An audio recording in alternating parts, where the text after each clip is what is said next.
प्रत्येक स्तरांवरील लोकांनी आपापल्या परीने अर्थही मांडले आणि अनर्थही मांडले. आपल्या पत्रकारितेच्या विद्यार्थ्यांचा तर हा अगदी जिव्हाळ्याचा विषय.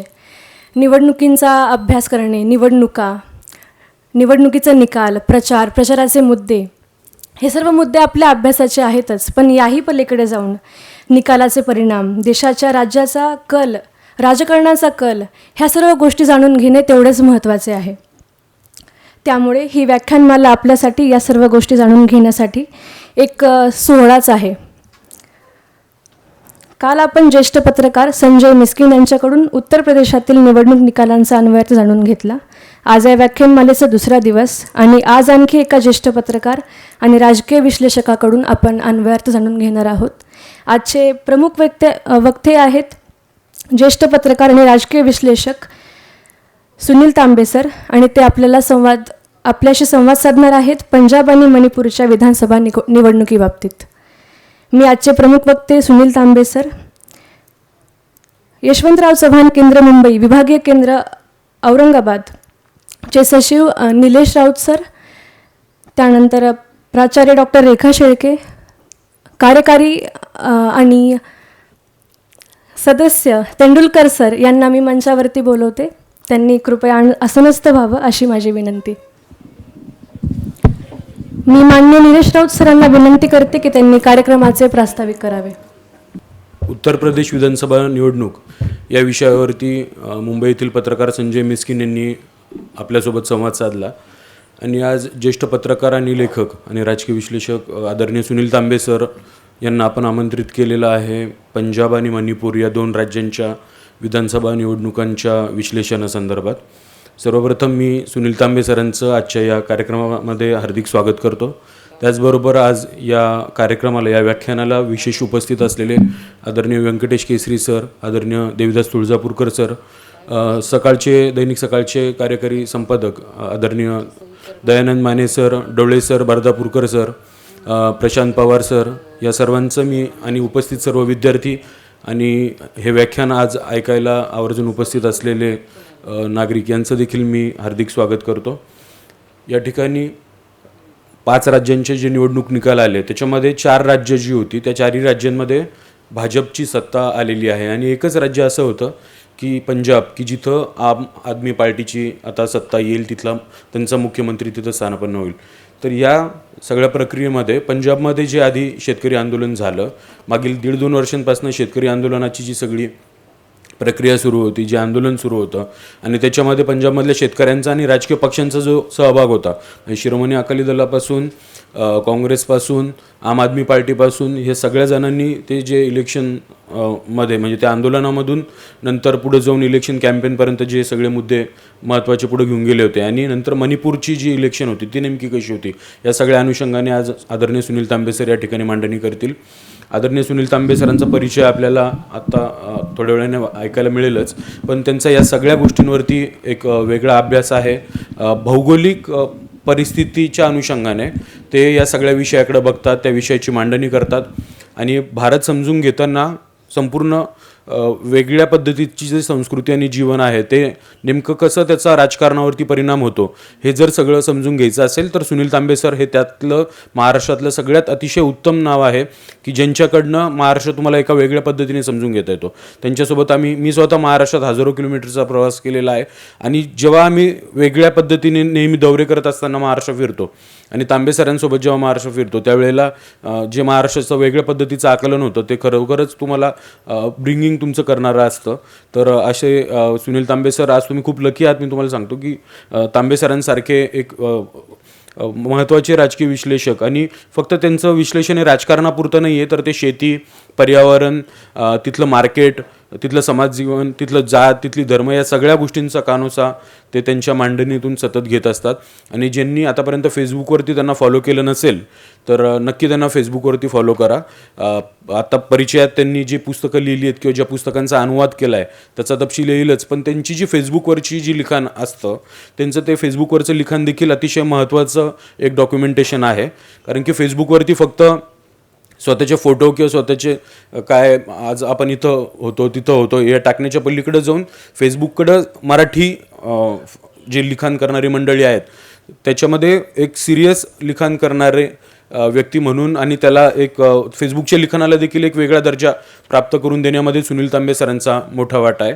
तर मी तांबे सरांचं या ठिकाणी हार्दिक स्वागत करतो. या शृंखलेत उद्या श्रीकांत देशपांडे जे औरंगाबादचेच आहेत आणि पॉलिटिकल सर्वेमध्ये ज्यांचं महत्त्वाचा व्यवसाय आहे ते त्यांचं काम आहे ते गोवा आणि उत्तराखंड या 2 राज्यांच्या निवडणुकांबद्दल आपल्यासोबत संवाद साधतील. ते स्वतः जवळपास 1 महिना गोव्यामध्ये होते. त्यांचं आगमन झालं इथं आपण टाळ्या वाजून त्यांचंही स्वागत करूयात. तर ते उद्या आपल्यासोबत या व्याख्यानमालेत गोवा आणि उत्तराखंड या 2 राज्यांच्या निवडणूक निकालांबद्दल संवाद साधतील. आपण परत इथं आलात त्याबद्दल आपले आभार.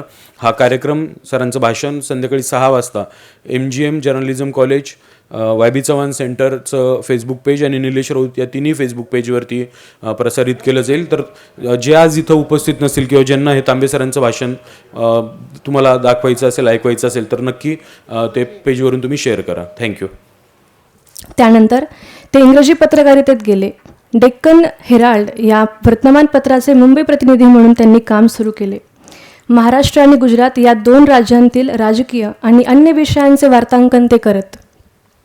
2006 मध्ये रॉयटर्स या आंतरराष्ट्रीय वृत्तसंस्थेत ते रुजू झाले. 2007 साली रॉयटर्स मार्केट लाईट या वृत्तसेवेचे ते संपादक झाले.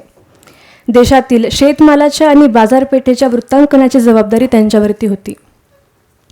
काश्मीर ते कन्याकुमारी आणि कच्छ ते नागालँड अशा विविध राज्यांमध्ये वृत्तांकनाचा अनुभव त्यांना आहे. कोलंबियन लेखन गॅब्रियल गार्सिया मार्केजच्या जीवन व साहित्याचा परिचय करून देणारं मार्केजची गोष्ट या पुस्तकाचं लोकवाङ्मय प्रकाशनाने प्रकाशन केलं आहे. फ्री व्हॉइस या रवीश कुमार यांच्या पुस्तकाचा त्यांनी केलेला अनुवाद मधुश्री प्रकाशनाने प्रसिद्ध केला. या अनुवादाच्या 3 आवृत्त्या प्रसिद्ध झाल्या. 21 लेसन्स फॉर 20th सेंचुरी या युval नोआ हरारी यांच्या ग्रंथाचा त्यांनी केलेला अनुवाद मधुश्री प्रकाशनाने प्रकाशित केला.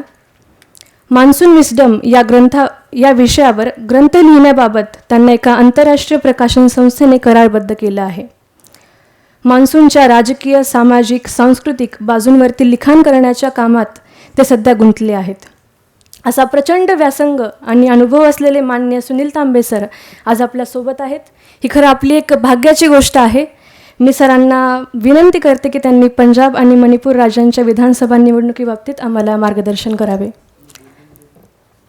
थँक्स शेळके मॅडम, निलेश राऊत, तेंडुलकर या सगळ्यांचे मी आभार मानतो हे मला इथे निमंत्रण दिल्याबद्दल. माझी एक अडचण अशी होती की ह्या निवडणुकांचं आपण सध्या सगळेच जण लाईव्ह टेलिकास्ट बघत असतो. निकालाचंही लाईव्ह टेलिकास्ट असतं. वेगळ्या चॅनेलवरती लोक खरोखर अतिशय उत्तम विश्लेषण करत असतात. म्हणजे प्रणय रॉय, रवीश कुमार, त्यानंतर आपले सुहास पळशीकर इत्यादी सगळी किंवा गुप्ता, शेखर गुप्ता यासारखे अतिशय म्हणजे नाणावलेले आणि मुरब्बी पत्रकार आणि अर्थातच सेफॉलॉजिस्ट हे सगळे बोलत असतात. राजदीप सरदेसाई पण आहे किंवा हे. तर आता एवढं सगळं झालेलं आहे आणि त्यानंतर तुम्ही सगळ्यांनी वर्तमानपत्र पण वाचली असतीलच दुसऱ्या वेळची आणि बाकी चॅनलवरती पण चर्चा होत असते. तेव्हा या सगळ्यापेक्षा काहीतरी वेगळं द्यावं असा मी विचार करत होतो आणि तेव्हा माझ्या लक्षात आलं की आपण भूगोलाच्या अंगाने या निवडणुकांकडे बघूया. कारण त्यामुळे या प्रेझेंटेशनमध्ये मी कोणत्याही नेत्याबद्दल फारसं काही बोलणार नाही आहे कोणत्याच. आणि तर तो भूगोल कसा आहे आणि भूगोलातनं हे राजकारण कसं प्रभावित झालेलं आहे हा माझ्या आत्ताच्या प्रेझेंटेशनचा भाग असेल. हे जे हे आहे ते लोकटाक लेक आहे हा मणिपूरचा. तर मणिपूर राज्य असं आहे की हे असा लोकटाक लेक आणि त्याच्या बाजूनी डोंगर आहेत. तर मणिपूर राज्याचा जवळपास 10% भाग हा खोऱ्याचा आहे आणि 90% भाग हा डोंगराळ आहे. या 10% भागामध्ये मैतेई लोक राहतात.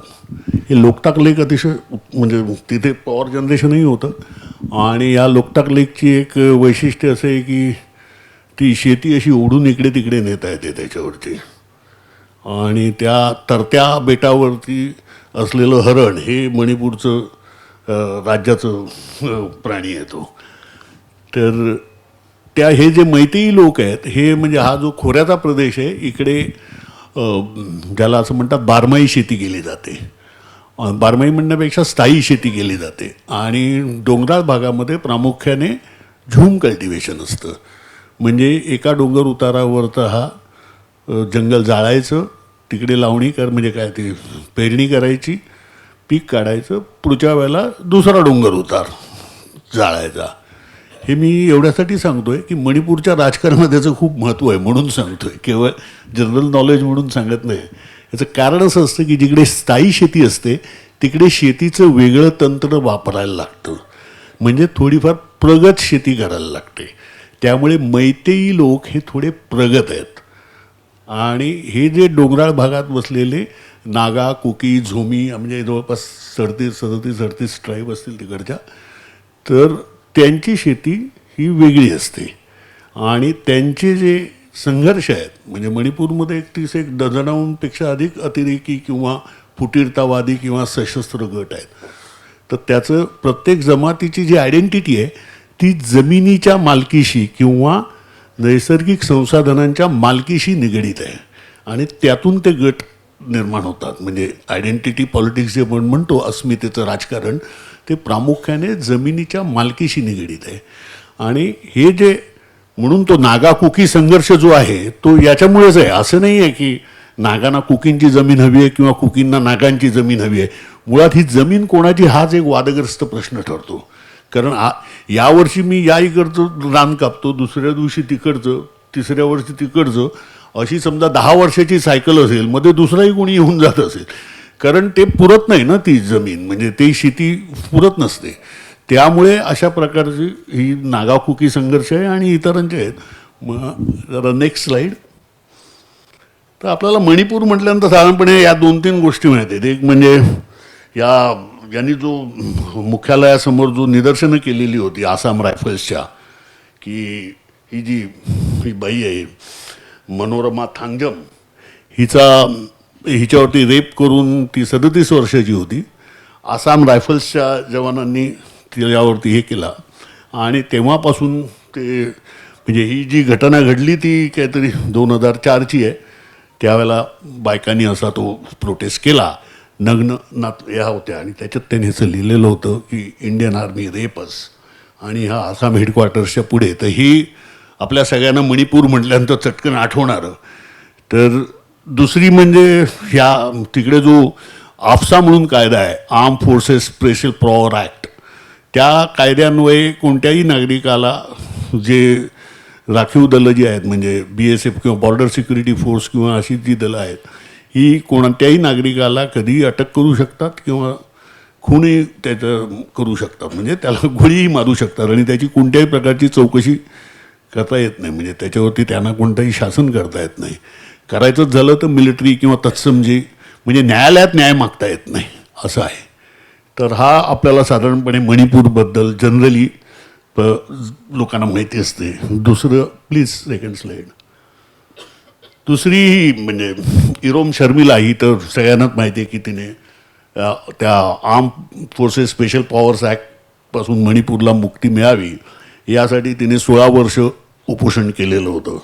ती जीभ दाखवते म्हणजे त्या 16 वर्षानंतर जेव्हा तिने उपोषण सोडलं तेव्हा फक्त मधच तिच्या जिभेला सहन व्हायचा, मधाचा स्पर्श. काही दिवस ती मधावरतीच होती. ती निवडणुकीलाही उभी राहिली होती 2017च्या आणि तिला फक्त 90 मतं मिळाली होती. नेक्स्ट. तर आता हे जे आपण म्हणून म्हटलं आधी मणिपूरच्या अगोदर ना एक नॉर्थ ईस्ट बघा, तुमच्या लक्षात येईल की हा जो प्रदेश आहे ना, पर्टिक्युलरली मणिपूर, नागालँड, हे ॲक्च्युली ना म्यानमारच्या जवळ आहेत आणि ते म्हणजे नॉर्दर्न म्यानमार ज्याला आपण म्हणू, उत्तरेकडचा म्यानमार. आणि त्यामुळे ना त्यांची सगळी व्यापार वगैरे वगैरे हा सगळ्यात तिकडे. म्हणजे मणिपूरच काय, इवन नागालँडमध्ये सुद्धा 1952 सालापर्यंत आपलं चलन चालायचं, कुठचं म्यानमारचं चलन तिकडे चालायचं, फेक डिस्ट्रिक्टमध्ये वगैरे रेग्युलर. म्हणजे ते हे इतकं ते देवाणघेवाण तिकडे आहे. म्हणजे हा जो क्रॉस बॉर्डर ट्रेड आहे ना, हा एक महत्त्वाचा घटक आहे त्याच्यातला. आणि आपल्याला कळेल की ही जी आसामला जे काही सगळं जातं ना, जी काय रसद जाते म्हणजे अन्न, धान्य, ऑइल, एव्हरीथिंग, औषधं, सिमेंट, सगळे ज्या काही गोष्टी लागतात या अशा इकडनं जातात. तर हा आहे सिलिगुडी कॉरिडॉर. हा सिलिगुडी कॉरिडॉर आहे. हा अतिशय छोटा आहे आणि तो केव्हाही हा होऊ शकतो. म्हणजे ते डोकलामचा जो क्रायसिस आहे ना, ते डोकलाममध्ये काय होतंय तर ते खालती येऊ पाहत आहेत चायनीज आणि आपण वरती जाऊ पाहतोय. कारण तिकडे डोकलामला काय आहे की त्या सिलिगुडी कॉरिडॉरवरती त्यांना कंट्रोल येतो. तर हा जो सिलिगुडी कॉरिडॉर आहे याच्यामुळे आपली मोठी ही एवढासा आहे ना चिकन नेक सारखा इकडनं जाणारा आणि तिकडे नेहमीच म्हणजे समजा तिकडे हे झालं तर तो कुठचाही म्हणजे रसद जी आहे सगळ्या ईशान्य भारताला पुरवणारी तर ती सगळी ही होऊ शकते, डिले होऊ शकते आणि त्यामुळे मोठ्या प्रमाणावरती क्रायसिस होऊ शकतात. एक उदाहरण म्हणजे सांगायचं झालं तर मिझोराम हे जे राज्य आहे इकडचं त्या मिझोराममध्ये असं झालेलं होतं. हे मिझोराम म्हणजे मिझोराममध्ये असं झालेलं होतं जेव्हा लाल डेंगा आपण म्हणतो, लाल डेंगाने बंड केलं कारण मिझोराममध्ये असं झालं होतं की मिझोरामच्या जंगलातल्या बांबूंना फुलं आली. फुलं आल्यानंतर त्याच्या बिया झाल्या होतात आणि बांबूला फुलं 30-40 वर्षातनं एकदा येतात म्हणजे त्या प्रत्येक जातीवरती आहे. तर त्या बिया पडल्यानंतर त्या बिया वाढल्यानंतर अर्थातच जंगलामध्ये उंदरांची संख्या प्रचंड वाढली कारण बिया मिळतात त्यांना खायला. अर्थातच अन्न आहे म्हटल्यानंतर पिलावळ वाढली पण ती एवढी वाढली की ते उंदीर शेतामध्ये येऊन त्यांनी भाताची रोपं सगळी खाऊन टाकली आणि त्यामुळे मिझोराममध्ये दुष्काळ पडला. आणि दुष्काळ पडल्यावरती तिकडे अन्न पोहोचवणं मी आता जी रसद सांगतोय ना तिकडे समजा हे अन्न पोचवणं इतकं अवघड होतं कारण हा सगळा प्रदेश डोंगराळ आणि ह्या आहे तर तो तिकडे पोचवता आलं नाही अन्न. म्हणून तिकडे लाल डेंगाने भारत सरकारच्या विरोधात शस्त्र हाती घेतलं आणि मग त्याच्याबरोबरचा जो करार वगैरे हा नंतर झाला राजीव गांधीच्या काळात आणि त्यानंतर लाल डेंगा मिझोरामचे मुख्यमंत्री बनले होते. तेव्हा ही जी जिओग्राफी आहे ही किंवा भूगोल आहे हा म्हणून महत्त्वाचा आहे की समजा हे बिहारसारख्या राज्यात झालं असतं असं तर ताबडतोब आपण मदत पोचवू शकलो असतो, काही अडचण नव्हती. परंतु इकडे ते किती टोकाला आहे बघा. ते हे असं क्रॉस करून जाणं अवघड असतं. त्यामुळे ते एक तर लँडलॉक आहे. त्यामुळे हा जो ईशान्येतली ही सगळी राज्य आहेत ना ही सगळी अशी त्या बाबतीमध्ये अतिशय ज्याला असं म्हणू व्हल्नरेबल आहेत सगळ्या गोष्टीला आणि ती त्याची ही जास्त आहे. म्हणजे चीन आणि म्यानमार आणि बांगलादेश या 3 आंतरराष्ट्रीय सीमांमध्ये ती आहेत. त्यामुळे ती खूप नाजूकही आहेत आणि तिकडचे प्रश्नही. त्यामुळे हा भूगोल आता हे इकडेच राहण्यासाठी म्हणून जेव्हा नरसिंहराव सरकारने लुक ईस्ट पॉलिसी आणली आणि ती लुक ईस्ट पॉलिसी म्हणजे पूर्वेकडे चाला आणि त्याचंच रूपांतर मोदींनी ॲक्ट ईस्ट पॉलिसीमध्ये केलं. Next slide. आता हे लुक ईस्ट पॉलिसीनुसार ना हा जो आहे कलादान मल्टीमोडल प्रोजेक्ट यानुसार इकडनं कलकत्त्याच्या या बंदरातनं माल तिकडे हे जे आहे सिटवे पोर्ट हे म्यानमारचं आहे. ती जी नदी आहे ही कलादन नदी आहे. ह्या नदी मार्गाने ते तिथपर्यंत जाणार इथे आणि इकडनं मग रस्त्याने मिझोराममध्ये आणि हा सगळा प्रोजेक्टचा खर्च काहीतरी 30,000 मिलियन डॉलर्स वगैरे आणि हा सगळा भारत सरकार करतंय. हा प्रोजेक्ट माझ्या अंदाने या पुढच्या वर्षापर्यंत पूर्ण होईल कारण त्याच्यामधली अडचण आहे ती म्हणजे अनेक अडचणी होत्या पण एक अडचण अशी होती की त्या नदीचं ड्रेजिंग करायला पाहिजे तरच ते बार्जेस जाऊ शकतात आणि पुढचा रस्ता तो पुन्हा डोंगराळ भागातनं किंवा असा आहे. आणि तिसरा महत्त्वाचा म्हणजे हा जो प्रदेश आहे म्यानमारचा इथे आराकान आर्मी आणि इतर अतिरेकी गट आहेत की ज्यांना चीन फायनान्स करत असतो. कारण हा प्रोजेक्ट पूर्ण झाला तर ते ॲक्च्युली चीनला पण हे आहे कारण आपला साऊथ ईस्ट एशियाबरोबर आपण थेट व्यवहार होतील आपले सुरू आणि व्यापार वाढीला लागेल. आणि ही जी आहे लाईन तर असा तो आयझवालवरून मग पुढे नॉर्थ ईस्टला. त्यामुळे हा एक पर्यायी रूट भारत सरकारने तयार केला आणि त्याचं काम आता माझ्या अंदाजाने म्हणजे जे काही मी आत्ता वाचलं त्याप्रमाणे पुढच्या यावर्षी किंवा मॅक्झिमम पुढच्या वर्षी तो म्हणजे ऑपरेशनल होईल असं आहे. Next slide. आता हे मणिपूर मी मगाशी सांगत होतो मणिपूरचा हा मी मुद्दाम गुगलचा पण मॅप घेतला आहे आणि हा साधा आपला पॉलिटिकल मॅप. इकडे बघा की हा जो प्रदेश आहे ना याला म्हणतात इनर मणिपूर, किंवा इकडे बघायचं झालं तर हे दिस इज इनर मणिपूर. तुम्हाला इकडे तर दिसतातच त्या डोंगर रांगा आहेत, आणि हा मधला जो इम्फाळ आणि हा जो प्रदेश आहे तो लोकताक लेक आहे, हा सपाटीचा प्रदेश आहे. इकडे प्रामुख्याने मैतेई लोक राहतात, आणि हे मैतेई लोक म्हणजे हा प्रदेश आहे एकंदर जो म्हणजे हे धरलं त्याचं भूभाग तर 10% आहे, आणि इथे ते मैतेई लोकांची जास्त वस्ती आहे. आणि मैतेई म्हणजे पण मैतेई असोत, नागा असोत, झोमी असोत किंवा कुकी असोत, या सगळ्यांचे संबंध ॲक्च्युली म्यानमारशी आहेत, आणि हा जो म्यानमारबरोबरचा व्यापार आहे हा महत्त्व त्याच्यात असतो. तर हे जे लोक हे जे आहेत, तर इकडे आता मणिपूरमध्ये एकंदर विधानसभेच्या 60 जागा आहेत. 60 पैकी 40 जागा इकडेच आहेत, आणि एक अनुसूचित जाती जमातींसाठी असते, आणि 19 आहेत त्या ST साठी म्हणजे शेड्यूल्ड ट्राईब्ससाठी.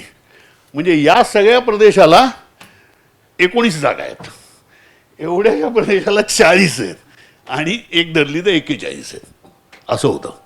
तर हा एक मणिपूरमधला मेजर इम्बॅलन्स आहे. म्हणजे इम्बॅलन्स म्हणण्यापेक्षा हे महत्त्वाचं आहे, कारण ह्या ज्या जमाती आहेत वेगवेगळ्या, त्याच्यामध्ये नागा, कुकी, झोमी वगैरे असे अनेक लोक येतात, आणि ही नेहमीच मणिपूरची त्याच्यामुळे हे नेहमी त्याची हे करत असतात की हे नागा आणि इकडे जास्त आहेत या प्रदेशात. तर तिकडे चुरा सुंदर म्हणून जो हा जिल्हा जो आहे, तर तो जो आहे त्या जिल्ह्यामध्ये जवळपास एका जिल्ह्यामध्ये 10 भाषा चालतात. म्हणजे एवढी विविधता आहे एका जिल्ह्यात. 10 ते 12 भाषा एका जिल्ह्यातच आहेत, पण प्रत्येक जमातीची भाषा वेगळी असते. तर हा जो प्रदेश आहे हा नागा म्हणजे यांनी सगळ्यांनी आपलेला आहे, ट्रायबल्सचा आहे ज्याला आपण म्हणू, आणि मैतेईंची पण मागणी. आणि हा जो संघर्ष एवढा आहे की हे ब्लॉकेड केलं जातं मणिपूरचं, म्हणजे इम्फालचं ब्लॉकेड केलं जातं, आणि ते ब्लॉकेड करतात या सगळ्या प्रामुख्याने नागा ऑर्गनायझेशन्स त्याच्यामध्ये ॲक्टिव्ह असतात. तर तेव्हा कधी कधी म्हणजे एक महिना बंद असतात रस्ते, एक महिना, दीड महिना. म्हणजे हे काढलं होतं ते 2010 ते 12 त्या या काळामध्ये मी कॅल्क्युलेट केलं होतं एका वर्षी साधारणपणे 200 दिवस ब्लॉकेड होतं एका वर्षात. 200 दिवस ब्लॉकेड. त्यामुळे इम्फालमध्ये वगैरे एवढी महागाई, म्हणजे इम्फालमध्ये 5 रुपयाचं नाणंच नाही आहे. 5 रुपयाला कोणतीच वस्तू मिळत नाही. म्हणजे तुमचं 5 रुपयाचं एखादं समजा काय ही बाटली आहे त्याची 15 रुपये किंमत, आपला 20 रुपये किंमत आहे, 15 रुपये किंमत आहे, आणि तुम्ही 20 रुपये दिले तो 5 रुपयाचे चॉकलेटच देतो की कारण 5 रुपये नाहीच आहेत, चलनातच नाही आहेत इम्फालमध्ये 5 रुपये कुठेच. आणि कमालीचं हे आहे. त्यामुळे महागाई जी आहे इम्फाल किंवा या प्रदेशातली ही आपण नाही करू शकत, हे म्हणजे कल्पना नाही करता येत. कारण ते गॅस सिलेंडरचे भाव वगैरे तर काय असतात, किंवा पेट्रोल डिझेलचे. आता हे असे का होतात, तर हे जे सगळे रूट्स आहेत ना त्यांचे, तिकडे जवळपास शेकडो चेक पॉईंट्स आहेत, आणि त्या चेक पॉईंट्स म्हणजे इथपर्यंत त्या म्यानमारच्या पासूनच आहे. म्हणजे मोरेया म्हणून तिकडे ठिकाण आहे, तिकडे गेट आहे आपलं ते. कारण तो जो आंतरराष्ट्रीय, तो आंतरराष्ट्रीयच म्हटला पाहिजे, क्रॉस बॉर्डर ट्रेड आहे, याच्यामधून प्रचंड मोठ्या प्रमाणावरती तिकडे एक्सटोर्शन चालतं.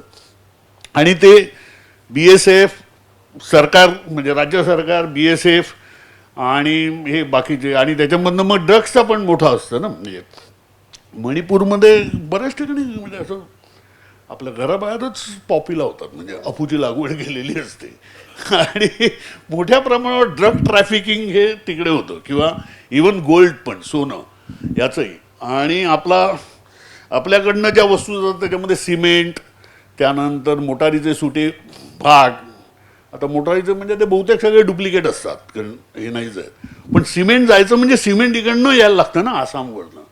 मणिपूरमध्ये काही सिमेंटची फॅक्टरी नाही आहे, किंवा मोटारीचे सुटे भागही इकडनं कुठून तरी येतात बाकीच्या उर्वरित भारतातून, तर ते तिकडे जातात. म्हणजे आपल्याकडनं प्रामुख्याने नाही म्हटलं तरी पक्का मालाचं आपल्याकडनं जातो, आणि तिकडनं कच्चा माल म्हणजे सुपारीला प्रचंड डिमांड इकडे.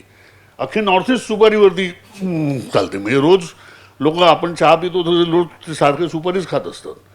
म्हणजे अनेकांचे दात तिकडे बघितलं तर ते किडून म्हणजे पडून गेलेत तरी पण ते सुपारी खातात. आणि ती कच्ची सुपारी खाल्ली जाते तिकडे जास्त.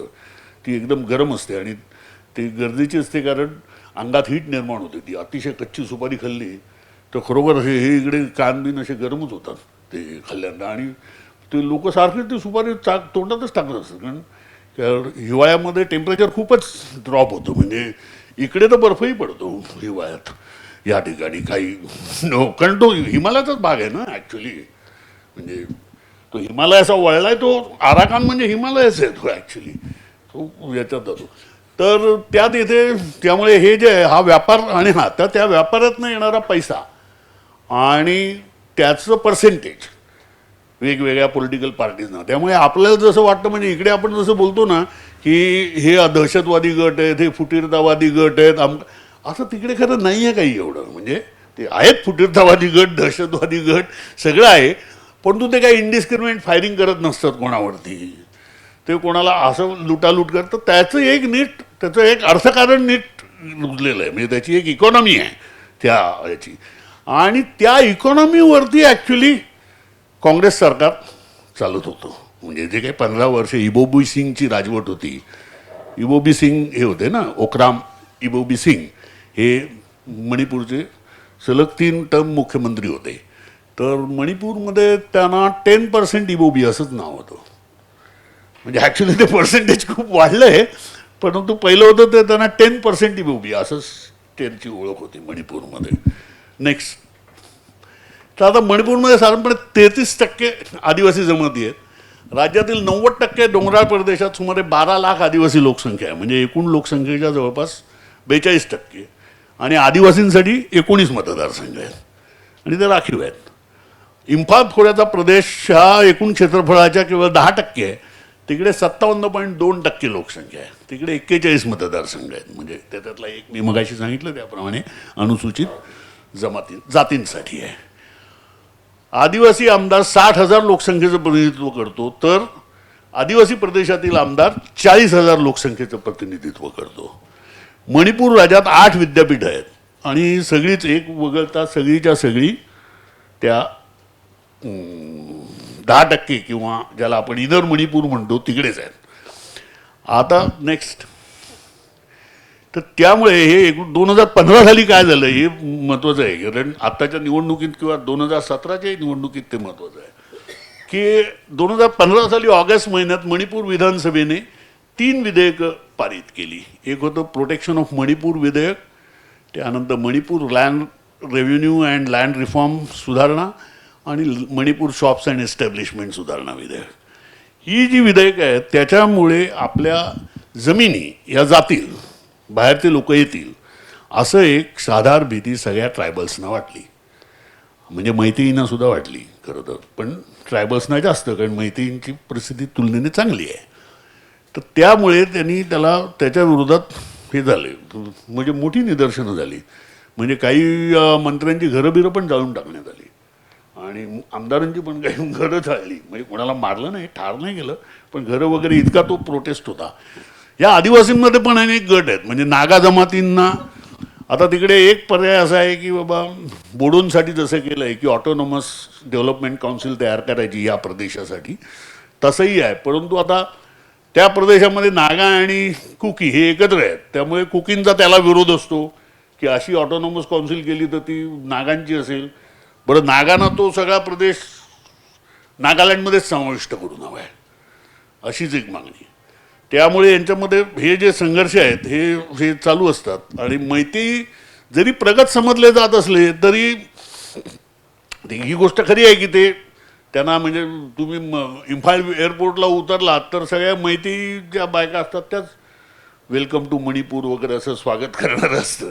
बाकी कोणत्याच जमातीच्या नसतात. आणि इथपासूनच त्याच्याबद्दल म्हणजे त्या लोकांना हे असतो की तुम्ही सतत आमच्यामध्ये भेदभाव करता आणि आम्हाला दुय्यम वागणूक देता. आणि सगळी डेव्हलपमेंट ही मुळे त्या व्हॅली सेंट्रिकच आहे मणिपूरमधली, म्हणजे मणिपूर राज्यातली. किंवा आपल्यालाही वाटतं ती व्हॅली म्हणजेच मणिपूर असंही आपल्याला वाटतं तिकडे गेल्यावर. त्याचं कारणच आहे. आणि त्यामुळे हे त्यांच्यामध्ये हे जे ताणतणाव आहेत याचं एक कारण असं आहे हे ताणतणाव असण्याचं की मणिपूरमध्ये इंडस्ट्रियल डेव्हलपमेंटच नाही. त्यामुळे सगळं जीवन कृषी आधारित आहे. त्यामुळे जरी त्यांनी ब्लॉकेड केली तरी दैनंदिन जीवनाला काही धक्का पोचत नाही. याचं कारणच हे आहे की प्रत्येकजण म्हणजे त्या लोकटाक लेकमध्ये एवढे मासे आहेत की you can really survive on that fish and rice, that's all. आणि त्यामुळे प्रत्येकाचं जीवन, आणि ते जंगल आहेच, त्यामुळे इंधनाचा प्रश्न सुटतो. हे प्रत्येकजण भात, मासे आणि हे तर सगळं म्हणजे ॲग्रिकल्चर ॲबंडन्स आहे, प्रचंड उत्पादन आहे आणि चांगलं आहे. म्हणजे फळं बिळं सगळीच होतात मणिपूरमध्ये. त्यामुळे तिकडे त्याची काही कमी नसते आणि त्यामुळे ते लोक त्या ह्याच्यात सुख म्हणजे मॅनेज करू शकतात. असं इतर ठिकाणी होणं कठीण आहे. म्हणजे आपल्याकडे, कारण मणिपूरमध्ये म्हणजे एकदा तर आंदोलनाकांनी मागणी केली होती की निदान एक सलग 5 तास वीज पुरवठा व्हावा अशी. ते आपल्याकडचे ते गोष्ट ते जे आहे सलग 5 तास वीज पुरवठा व्हावा, पण त्यांना ती एक सवय आहे. आणि हे काय म्हणतो मी की हे नसल्यामुळे, इंडस्ट्रियल डेव्हलपमेंट नसल्यामुळे ना, हे जे संघर्ष आहेत अस्मितांचे हे अधिक तीव्र बनतात. कारण त्या नैसर्गिक संसाधनांवरती प्रत्येक जमात, प्रत्येक समूह हा मालकी हक्क सांगायला लागतो आणि ते सोडवणं खूप अवघड आहे. ते हे करणं. नेक्स्ट आता हे बघा, ही जी आहे ना, म्हणजे हा सिलेट असलं, हे सिलेट बांगलादेशात आहे, पण इकडनं हा रस्ता आहे, हा आहे NH37 हायवे. हा इकडे ब्लॉक केला जातो आणि तो दुसरा आहे तो हा NH102. त्याशिवाय एशिया नंबर 1 हा एक आहे A1 हायवे, जो काझीरंगा अभयारण्यातून जातो, पुढे डिमापूर, कोहिमा, इम्फाळ, मोरेवरून मग पुढे बर्मा, थायलंड असा आहे तो, मोठा आहे तो. तर ते जे सगळे हे जे हायवे आहेत हे ते ब्लॉक करतात. आणि त्यामुळे तिकडे मी म्हटलं त्याप्रमाणे एक तर ह्या सगळ्या हायवेवरती वेगवेगळी म्हणजे 100-200 चेक पॉईंट्स आहेत. एवढे चेक पॉईंट्स, तितकी माणसं, होणारा व्यापार, म्हणजे तो व्यापार काही किती याचा असेल, काय नोट्स काढल्या होत्या मी. म्हणजे भारत सरकारच्या सांगण्याप्रमाणे आपला तिकडचा व्यापार आहे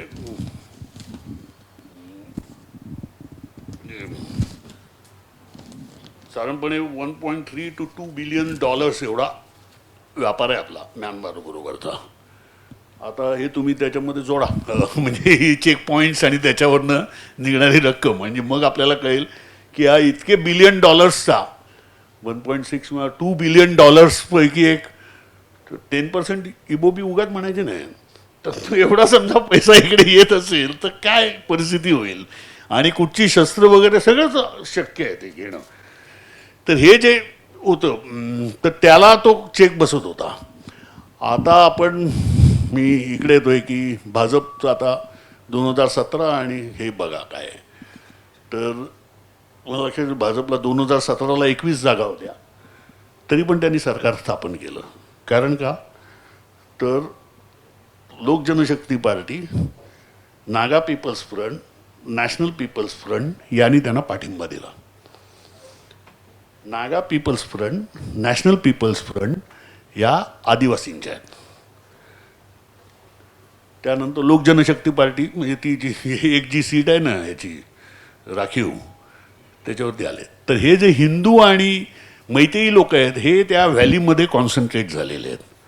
त्यामुळे व्हॅलीचं ते जास्त हे करतात. तर त्याच्यामुळे ते सरकार, म्हणून काँग्रेसचं गव्हर्नमेंट ते टॉपल करू शकले. नाहीतर काँग्रेस खरी मेजॉरिटीत होती, 28 होते काँग्रेसची, पण काँग्रेसला ते सरकार स्थापन करता आलं नाही. कारण तो केवळ बाबा इकडनं काँग्रेसचा कोण हायकमांडचा जो माणूस गेला तो हुशार नव्हता असं कारण नाही आहे. तर त्याच्यामध्ये जो एक वांशिक संघर्ष आहे त्याच्यामध्ये त्याची बीजं आहेत. कारण हे जे आहेत नॅशनल पीपल्स पार्टी आपल्या संगमाची, ती आधी NCPतच होते ना, ती नॅशनल पीपल्स पार्टी, आणि हे नागा पीपल्स फ्रंट, हे जे आहेत या दोघांचं मैतेई लोकांबरोबर किंवा व्हॅलीतल्या लोकांबरोबर त्यांचे हितसंबंध जुळूच शकत नाहीत. त्यामुळे ते तिकडे गेले, आपल्या भाजपला त्यांनी म्हणजे भाजप बरोबर गेलं आणि म्हणून सरकार स्थापन केलं. हे सरकार स्थापन झाल्यानंतर मणिपूरचं राजकारण बदललं. 2017 ते 2022 मणिपूरमध्ये एकही ब्लॉकेड झालेलं नाही, कोणीही रस्ता रोखलेला नाही, कोणत्याही संघटनेने मणिपूरची कोंडी केली नाही. त्याच्याशिवाय तो जो बीर सिंग का काय आहे, तो मुख्यमंत्री होते, त्यांनी असे दिवस जाहीर केले की हिल्स डे असा साजरा करायला सुरुवात केली. त्यानंतर हिल लीडर्स डे म्हणून दिवस साजरा करायला सुरुवात केली. म्हणजे व्हॅलीतले लोक आणि हिलमधले किंवा डोंगराळ भागातले लोक यांच्यामध्ये काहीतरी एक सुसंवाद व्हावा, जेस्चर द्यावा, काहीतरी एक चांगलं हे व्हावं, जो शत्रुत्वाची भावना आहे ती तरी कमी व्हावी, यासाठी सरकारने खास प्रयत्न केले. तिसरा एक मुद्दा असा आहे त्याच्यामध्ये की हे करत असताना त्यांनी आणखीन BJPने ज्या मागण्या केलेल्या होत्या त्याच्यामध्ये एक होती ती आफ्सा रद्द करा, म्हणजे तो arm forces special powers act आहे तो रद्द करा, ही एक मागणी होती. दुसरी मागणी अशी होती की मैतेई लोकांना याचं म्हणजे शेड्यूल्ड ट्राईबचा दर्जा द्या, तो नाही आहे आत्ता. तिसरी मागणी होती की जे ट्रायबल, जे मी मगाशी सांगितलं की जे 19 म्हणजे ट्रायबल एरिया जो आहे तिकडे ऑटोनॉमस ट्रायबल डेव्हलपमेंट काउन्सिलची स्थापना करा. याद्वारे त्यांनी म्हणजे आदिवासी विभागाचं प्रशासन आदिवासींच्या ताब्यात राहावं, पण ऑफकोर्स राज्य तोडण्याची काही गरज नाही, अशा प्रकारचा अजेंडा घेऊन ते उतरले याच्यात निवडणुकीत. ही जी कारणं आहेत ही आपण विसरतो, कारण अशा प्रकारचं कोणीच तिकडे केलं नाही. त्यामुळे मग आपल्याला इकडे हे जे लागलेले दिसतात ना निकाल, तिकडे ते दिसतं भाजप 32, भाजपला याचा 32 याचा अर्थच असा की भाजपला केवळ, आणि त्यातही भाजपला केवळ व्हॅलीमध्ये मतं नाही मिळाली आहेत तर बाहेरही मिळाले आहेत. म्हणजे 2-3 आदिवासी म्हणजे राखीव मतदारसंघातही त्यांना मिळाले आहेत, म्हणजे आमदार आले आहेत. अपक्ष 3, भारतीय राष्ट्रीय Congress 5, Janata Dal United 6, cookie people's alliance पहिल्यांदाच यावर्षी पहिल्यांदा ते निवडणुकीत आले आणि 2च जागा लढवल्या, 2ही जागांवरती त्यांचा विजय झाला. नागा पीपल्स फ्रंट 7, तिकडेपेक्षा बघा इकडे वाढलेल्या दिसत आहेत. नॅशनल पीपल्स पार्टी 7, एकूण 60. म्हणजे काँग्रेसने या सगळ्या, म्हणजे याचा एक साधा अर्थ असा की काँग्रेसने या वेगवेगळ्या ट्राईब्सच्या लिडर्सना ॲक्च्युली आपण असं म्हणू नाही परंतु भुलवून हे जे केलेलं होतं किंवा त्यांना काय पैसे दाबून जे आपल्याकडे वळवून घेतलेलं होतं, याहीपेक्षा भाजप सरकारने म्हणजे यांनी 2017 ते 2022 या काळामध्ये या आदिवासींना ॲक्च्युली त्यांच्या फुटिंगवरती म्हणजे त्यांना जास्त न्याय दिला आहे अशी निदान आदिवासी भागातही भावना आहे. त्यामुळे हे आणि यांचा काही अलायन्स नव्हता भाजपचा या सगळ्यांबरोबर, परंतु आपल्याला असं दिसतं की आदिवासींचं सेल्फ ॲझर्शन या निवडणुकीत वाढलेलं दिसतं गेल्यापेक्षा. म्हणजे काँग्रेसने ही सगळ्यांची मोठ बांधून ॲक्च्युली फक्त व्हॅलीतल्या किंवा त्या खोऱ्यातल्याच लोकांच्या हितसंबंधांचं रक्षण केलं किंवा राखण केली किंवा सगळा विकास जो होता हा खोरे केंद्रितच ठेवलेला होता, त्याला या निवडणुकीमध्ये उत्तर मिळालेलं आहे. आणि मला असं वाटतं की माझा जो काही थोडा बहुत अभ्यास आहे त्यानुसार की ॲक्ट इज म्हणजे मोदी सरकारची एक सगळ्यात मोठी उपलब्धी आहे ती म्हणजे ॲक्ट इट्स पॉलिसी. मग अशी मी तुम्हाला दाखवला तो कलादान नदीचा हा, आणि ह्या सगळीकडे आता याच्यामधनं आता पुढचे असे प्रश्न येणार आहेत नॉर्थ ईस्टमध्ये की हा ॲक्ट इज पॉलिसीमुळे ॲक्च्युली गुवाहाटी आणि संपूर्ण north east would be bustling with development, आणि तिकडे हे सगळे बाहेरचे लोकच जाणार आहेत. मैतेई लोकांच्याकडे म्हणजे मणिपूरमध्ये गंमत आहे, मणिपूरमध्ये आपण जेवढा व्यापार म्हणतोय हा व्यापार ह्याच्यामध्ये मणिपुरी कोणी नाही आहे, मैतेई लोक पण नाही आहे. मोरेला म्हणजे बॉर्डरवरचं ठिकाण आहे तिकडे तमिळ मोठ्या प्रमाणावर आहेत, पंजाबी मोठ्या प्रमाणावर आहेत. म्हणजे मोरेला तर तमिळ पंजाबी हे इथे, कारण शेवटला ट्रेडिंग जो काही प्रकार आहे ना, ट्रेड आणि कॉमर्स हा असा आदिवासींना तुमच्या स्केलवरती करताच येत नाही. त्याच्यासाठी तुम्हाला एक स्वतंत्र तुम्हाला कोणीतरी क्रेडिट द्यायला पाहिजे, फायनान्स लागतो, तुमचं नेटवर्किंग लागतं, आणि हे सगळं त्यांचं होतं. कारण जेव्हा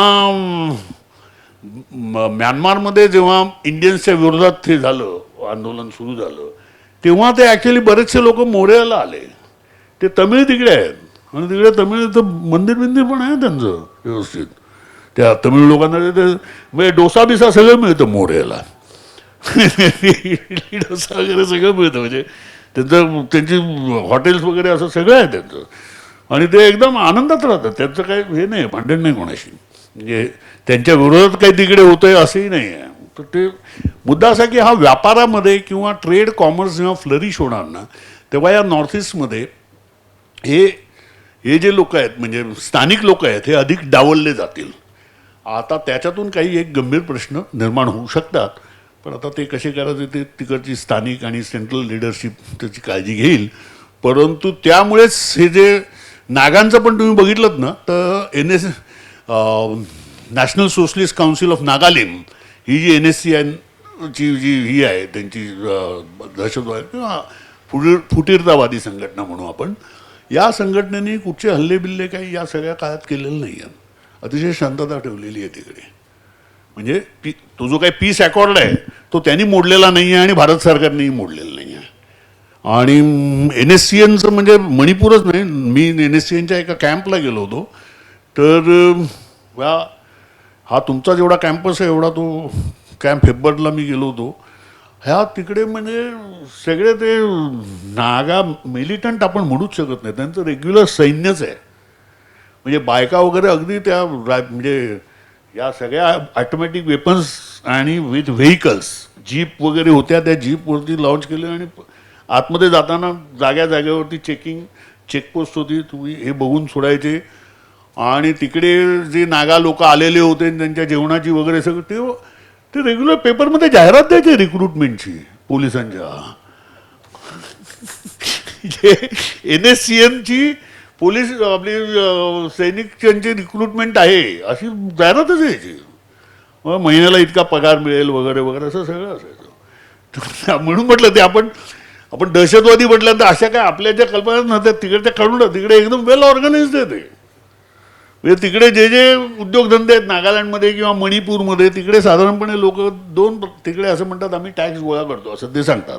अजिबात बोलत नाहीत आम्ही खंडणी गोळा करतो, आम्ही टॅक्स गोळा करतो. त्यामुळे तुमचं दुकान असेल तिकडे तर तुम्ही साधारणपणे गव्हर्नमेंटला म्हणजे भारत सरकारला काही एक टॅक्स भरत असता तसा तुम्हाला टॅक्स तिकडे द्यायला लागतो. म्हणजे शिक्षकाची नोकरी करणाऱ्या शिक्षकाला काही एक रक्कम ही त्या अतिरेकी संघटनांना द्यायलाच लागते, नाही तो तिकडे कामच नाही करू शकत. आणि तो म्हणजे अगदी एकदम स्टेटमध्ये त्यांनी एकदम अतिशय उत्तम फायनान्सचं मॉडेल उभं केलेलं आहे. त्यांचा ड्रग बी काय भानगड नाही आहे. अशी सरळ जे काम करतात जे सरकारी नोकरीत आहेत त्यांच्याकडनंच पैसे घ्यायचे. त्यामुळे सरकारचं ॲक्टिव्ह पार्टिसिपेशन हे म्हणजे सरकारी नोकरांचं हे तिकडच्या दहशतवादामध्ये असतं. कारण प्रत्येक म्हणजे नागा सरकारी नोकर असेल तर त्यालाही पैसे द्यायलाच लागतात टॅक्स म्हणून. त्याला टॅक्स म्हणतात, खंडणी वगैरे काही शब्द नाही आहे. हे अबा आपला टॅक्स आहे म्हणजे जणू काय तो हा नागालँड गव्हर्नमेंटचा टॅक्स आहे असं ते गोळा करतात. हां बरगणी नाही टॅक्स.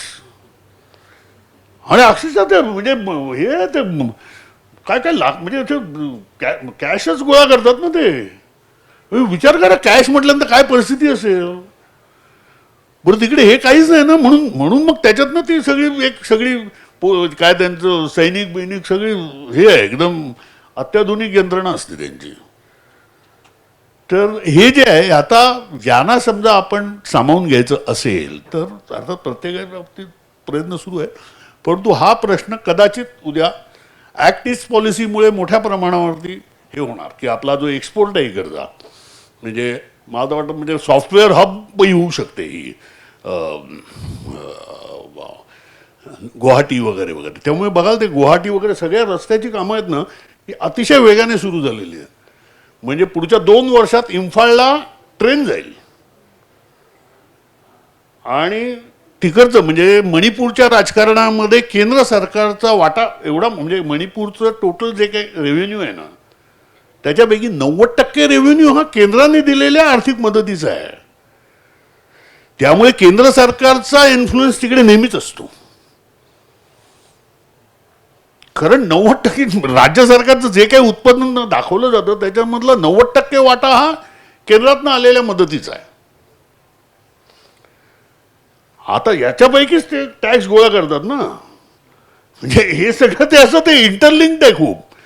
तर हे जे मणिपूरचं आता त्यामुळे north east would be the happening place in next 10 years down the line. तुम्ही बघाल ते अतिशय वेगाने बदलत जाईल ते. म्हणजे मी 88ला अरुणाचल प्रदेशात गेलो होतो तेव्हा केळींमध्ये बियाच असायच्या आपल्या ह्याच्यासारखी सीताफळासारखी ती केळी खायला लागायची बिया थुकत. आणि 2005ला गेलो होतो तेव्हा ती केळी सगळ्या नॉर्थ ईस्टमधनं म्हणजे नष्टच झाली, म्हणजे कोणीच मार्केटमध्ये आणत नाही ती, कारण सगळ्या नव्या जाती लागलेल्या आहेत. हॉर्टिकल्चरमध्ये म्हणजे तिकडच्या नॉर्थ ईस्टमधल्या इन्क्लुडिंग मणिपूर सगळीकडे ट्रॅडिशनल फळं म्हणजे आंबट आणि कडू आहेत, परंतु तिकडे आता सगळ्या फळांची लागवड होते आपल्याकडे. किवी, सफरचंद, चेरी, काय म्हणाल ती फळं. किवीचं तर इतकं पीक आहे अरुणाचलमध्ये, आणि ती सगळी फळं ही ॲक्च्युली मोठा बायर त्याचा इंडियन मिलिटरी आहे, परंतु ते इकडे आणायचं झालं तर म्हणजे आपण उगाच इम्पोर्ट करतो असं आहे खरं तर. अरुणाचल आणि मणिपूरमधले पण तिकडे प्रॉब्लेम हाच आहे, शेती असली एकही म्हणजे प्रोसेसिंग प्लांट नाही किंवा कोल्ड स्टोरेज नाही आहे अख्ख्या मणिपूरमध्ये, एकही नाही आहे. त्यामुळे त्याला रेट मिळत नाही. म्हणजे तिकडच्या त्या गरिबीची ही जी इन्फ्रास्ट्रक्चरची जी कारणं आहेत ना ती अतिशय महत्त्वाची आहेत. आणि त्याच्यामध्ये जेव्हा केंद्र सरकार मोठ्या प्रमाणात इन्व्हेस्टमेंट करतं इन्फ्रास्ट्रक्चरमध्ये तेव्हा तो वेगाने बदलत जाईल प्रदेश. एनिवे, तर याच्यावरती काही प्रश्न असतील तर कृपया एकत्र करूया. Let's move to Punjab. आता पंजाबमध्ये आता म्हणजे हे तर आहेच अकाल तख्त आणि हरमिंदर साहेब. मी ते मुद्दाम जरा ती माहिती दिली कारण लोकांना असं वाटतं की ते एक नाही आहे. अकाल तख्त हे ज्याला असं म्हणता येईल आध्यात्मिक आणि सामाजिक जीवनाचं नियंत्रण करणारी संस्था आहे अकाल तख्त. म्हणजे कोणाला सजा द्यायची असेल. आणि हरमिंदर साहेब जे आहे ते हरमिंदर साहेब हे ॲक्च्युली तिकडे माथा टेकायलाच लोक जातात तिकडे, बाकी काहीच नाही. इथे ते जथ्थेदार वगैरे असतात आणि ती जी 5 तख्त आहेत त्यांची त्या गुरुद्वाला तख्त आणि ती महत्त्वाची म्हणजे अकाल तख्त, तख्त हरमिंदर साहेब पटना साहेब, तख्त केशगड साहेब आनंदपूर, तख्त दमदमा साहेब तलवंडी, तख्त सचखंड आपलं नांदेडला आहे ते हे समजले जातात मोठे. आणि ही जी ती बघितलीत ना तर ही जी आहेत ना अकाल तख्तपैकी एक अमृतसरचं, आनंदपूर, तळवंडी ही सगळी आहेत. ही पंजाबचे ना 2 भाग आहेत. Other next slide. पंजाब हा आता ॲक्च्युली हा पंजाब आहे. हा आपल्याकडे त्यातला एक एवढासा भाग आला आहे ॲक्च्युली, हा एवढाच आला आहे आपला. पंजाब हा आहे. म्हणजे कसं असतं की याच्यामधल्या प्रत्येकाला ते नावं आहेत. हा बिशदोआब म्हणजे ही सतलुज लिव्हर आहे नदी, ही बियास म्हणून त्याचं नाव बिशदोआब. हे बियास ही रावी म्हणून त्याचं नाव आहे बारी दोआब. ही रावी ही चिनाब म्हणून त्याला रेशना दोआब. आणि ही झेज म्हणजे झेलम आणि चिनाब झेच दोआब. हे सगळे हा एवढा पंचनद होऊन मग तो पुढे हिला मिळतो पुढाला सिंधूला. पंचनदच म्हणतात तिकडे त्याला याला. तर हा जो प्रदेश आहे हा पंजाब आहे ॲक्च्युली, 5 नद्यांचा प्रदेश. आणि हे जे दोआब आहेत हे आता आपल्याकडे हे नाही, हा जो प्रदेश आहे त्यातला हा खालचा बीच दोआबच्या खालचा हा ॲक्च्युली ज्याला म्हणतात मालवा रेंज आहे ती. नेक्स्ट. तर ही म्हणजे हे साधारण हा मालवा, हा बीच दोआब, हा मांझा म्हणतात पण मांझा म्हणजे छोटा भाग आहे. मांझा हा इथे हे प्रत्येकाचं कॅरेक्टर वेगवेगळं आहे इकडे. की मांझामध्ये काय आहे, मांझामध्ये मगाशी म्हटलं ना ते ग्रंथी आणि जथेदार यांचं म्हणजे तो पंथीयांचा प्रदेश समजला जातो. पंजाबी भाषेत पंथ म्हणजे पथ आणि पथ म्हणजे गुरुने दाखवलेला मार्ग असं आहे. आणि तिकडे जे जथेदार वगैरे आहेत तर तिकडे गावागावात ॲक्च्युली ते ठरवतात की बाबा या वेळेला काँग्रेसला मत द्यायचं, या वेळेला याला मत द्यायचं, असा आदेश निघतो त्या गावामध्ये. ते जे जथेदार आहेत ते जथेदार ॲक्च्युली म्हणजे ते केवळ धर्माचे हे नाही आहे, तर ते याची लीडर आहेत, म्हणजे पॉलिटिकली पण ते निर्णय घेतात. आणि त्यामुळे तिकडे असा निर्णय घेतला जातो की बाबा या खेपेला आपण भाजपला द्यायचं, किंवा या खेप भाजप एवढं नाही आहे पण तू अकाली दल, काँग्रेस किंवा काय, तो जो काही निर्णय असतो ते हे. आणि तिकडे त्याचं हे खूप आहे, कारण सगळे जे जुने गुरुद्वारे आहेत ना हे त्या मांझ्यामध्ये आहेत. म्हणजे तुमच्या लक्षात येईल की ते तो करतारपूर कॉरिडॉर पण मांझामधनंच आहे ना. ते लाहोर, अमृतसर हे सगळं ते म्हणजे तो जो दोआब आहे किंवा मांझामधला प्रदेश आहे त्याच्याशी आहे. हा मांझा एक आपला तुकडा आला आहे आपल्याकडे, पण तो सगळा त्याच्यातली आहे. त्यामुळे तिकडे या पंथीयांचं खूप वर्चस्व आहे. म्हणजे याचं हा दोआब आहे ना, हा अतिशय फर्टाईल समजला जातो. बरं, इकडे ना ॲव्हरेज लँड होल्डिंग साधारणपणे 5 एकर आहे. इथे पण 5 एकरापेक्षा जास्त लँड नाही आहे. म्हणजे ॲव्हरेज लँड होल्डिंग 5 एकर आहे इकडे या दोआबामध्ये, बीच दोआबामध्ये.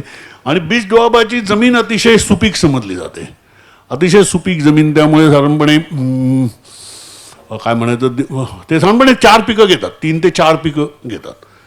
आणि या बीच डोआबामधले ना सर्वाधिक एनआरआय आहेत ते इकडनं गेलेत. सर्वात म्हणजे तो एनआरआयचाच प्रदेश समजला जातो. सर्वाधिक एनआरआय हे बीच डोआबमधले आहेत. आणि ते एनआरआय असल्यामुळे काय असतं, त्यांची ॲबसेंटी लँडलॉर्डची संख्या पण जास्त आहे. त्यामुळे ते ती ह्याच्यावरती देतात जमीन, काय खंडाने देतात. म्हणजे ती खंडाने देतात म्हणजे किती, तो शमशेर सिंग सांगाला मी भेटलो होतो, शमशेर सिंग सांगा त्यांना भेटलो. त्याचा जलंधरच्या बाहेर असा मोठा राजवाडा का नाही प्रासादच आहे जलंधरच्यामध्ये. त्याची बटाट्याची शेती, म्हणजे त्याने अमेरिकेत वगैरे शिक्षण घेतलं आहे आणि तो इकडे येतो. म्हणजे इकडे त्याने ते हे काय मोठ्या प्रमाणावर बटाट्याचं बियाणाची शेती करतो तो. बटाट्याची नाही, बटाट्याचं बियाणं. महाराष्ट्रातलं सगळं बटाट्याचं बियाणं तिकडनं येतं, हे त्याच्याकडनं येतं मोस्टली. तर ते बियाणांचं मग अख्ख्या भारतात कुठे कुठे पाठवतो तो, पण महाराष्ट्रामध्ये तर त्याच्याकडनंच येतं बरंचसं. तर ती जी बियाणं त्याची किती आहे, त्याच्याकडे 200 ट्रॅक्टर होते. म्हणजे किती जमीन त्याने लीजवरती घेतली असेल विचार करा. 200 ट्रॅक्टर्स त्याच्या एकट्याकडे होते. तर असं आहे. तर हा जो आहे हा बीच कुठे आलो, पंजाबात होत ना आपण. हा, तर तो जो आहे तो हा आहे. आणि इकडे म्हणजे पंजाबात जरी दलितांची संख्या जास्त असली तरी सर्वाधिक संख्या ही इकडे आहे. म्हणजे इकडे जास्त आहे ती संख्या. हा, ही इकडे सर्वाधिक संख्या जास्त बघाल तुम्ही दोआबामध्ये आहे मालवापेक्षा. आणि मालवा हा प्रदेश आहे ना, इकडे ॲक्च्युली पेरेनियल रिव्हर कोणतीच नाही, 12माही नदीच नाही आहे इकडे. आणि त्यामुळे इकडे लँड होल्डिंग्स मोठी आहेत. म्हणजे काय काय जमीनदारी पण इकडे जास्त होती पूर्वी. आणि त्यामुळे इकडे लँड होल्डिंग्स मोठी असतात. आणि सर्वाधिक विधानसभेच्या जागाही याच प्रदेशात आहेत. आणि त्यामुळे एक हे सोडलं म्हणजे दरबारा सिंग आणि कोणतरी 1-2 मुख्यमंत्री सोडले तर सगळे मुख्यमंत्री मालवाचेच आहेत, कारण हे जास्त आहे तिकडचे. तर हा जो मालवा प्रदेश आहे हा जमीनदारांचा प्रदेश. तो जमीनदारांचा प्रदेश म्हटल्यानंतर ही जास्त काय तिकडे कम्युनिस्टांचा प्रभावही जास्त, कारण पेप्सू मुवमेंट वगैरे ज्या वेळेला झाली होती तेव्हा ही सगळी इकडे ना. त्यामुळे आजही भारतीय किसान युनियन उग्राहन का काय आहे ना, आपण बघतो ना त्या टी व्हीवर, तो इकडचा गड त्यांचा. आणि त्यांची ती संघटना एवढी मजबूत आहे की ती संघटना प्रत्येक शेतकऱ्याच्या घरी वगैरे जाणारी आणि मेंबरशिप आणि ते पैसे गोळा करणं असं आहे हा त्यांचं. म्हणजे प्रत्येक मेंबरशिपमधनं त्याने पैसे गोळा करतात. ते अजिबात कोणाकडनं देणग्या बिणग्या घेऊन असली काही ती संघटना चालवत नाही. तर ती एकदम शिस्तबद्ध संघटना आहे. प्रत्येक शेतकरी आपलं हे झाल्यानंतर त्याला वर्गणी वगैरे देतो. ते इकडचा प्रदेश हा. हेच सगळ्यात आघाडीवर होते दिल्लीचं आंदोलन चालवण्यामध्ये. ॲक्च्युली मालवाचे लोक आघाडीवर होते, इकडचे नव्हते एवढे. किंवा इकडचे तर गेले, म्हणजे काही जणच गेले असतील बहुधा. इकडचे लोक जास्त ॲक्टिव्ह होते. आणि हा तसा दिल्लीला जवळच आहे ना, इकडनं. त्यामुळे इकडनं ती वाहतूक करणंही म्हणजे आता ते सोबत.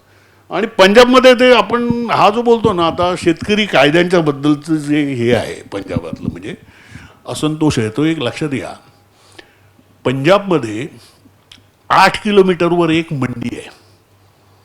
म्हणजे तुमच्या शेतापासून जास्तीत जास्त 8 किलोमीटर तुम्हाला घेऊन जायला लागतं धान्य.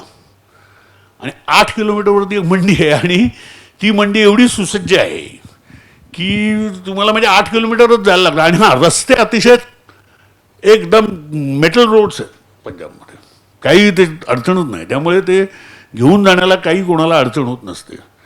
आणि ते गेल्यानंतर तिकडे मंडीमध्ये गेल्यानंतर तिकडे ते हे करतात ना म्हणजे असे ढिगारे असतात. म्हणजे हा जो आहे अडत्या जो आहे तो ते ढिगारे म्हणजे तो ते गहू साफ करतो. त्या गव्हाचे ढिगारे रचण्यात येतात आणि मग त्याप्रमाणे फूड कॉर्पोरेशन ऑफ इंडिया त्याचा तो काय दर देतं. दर दिल्यानंतर ताबडतोब ते म्हणजे आत्ता सुरुवात झाली त्याची मार्च एप्रिलमध्ये आत्ता ती सुरुवात होते खरेदीची सरकारी.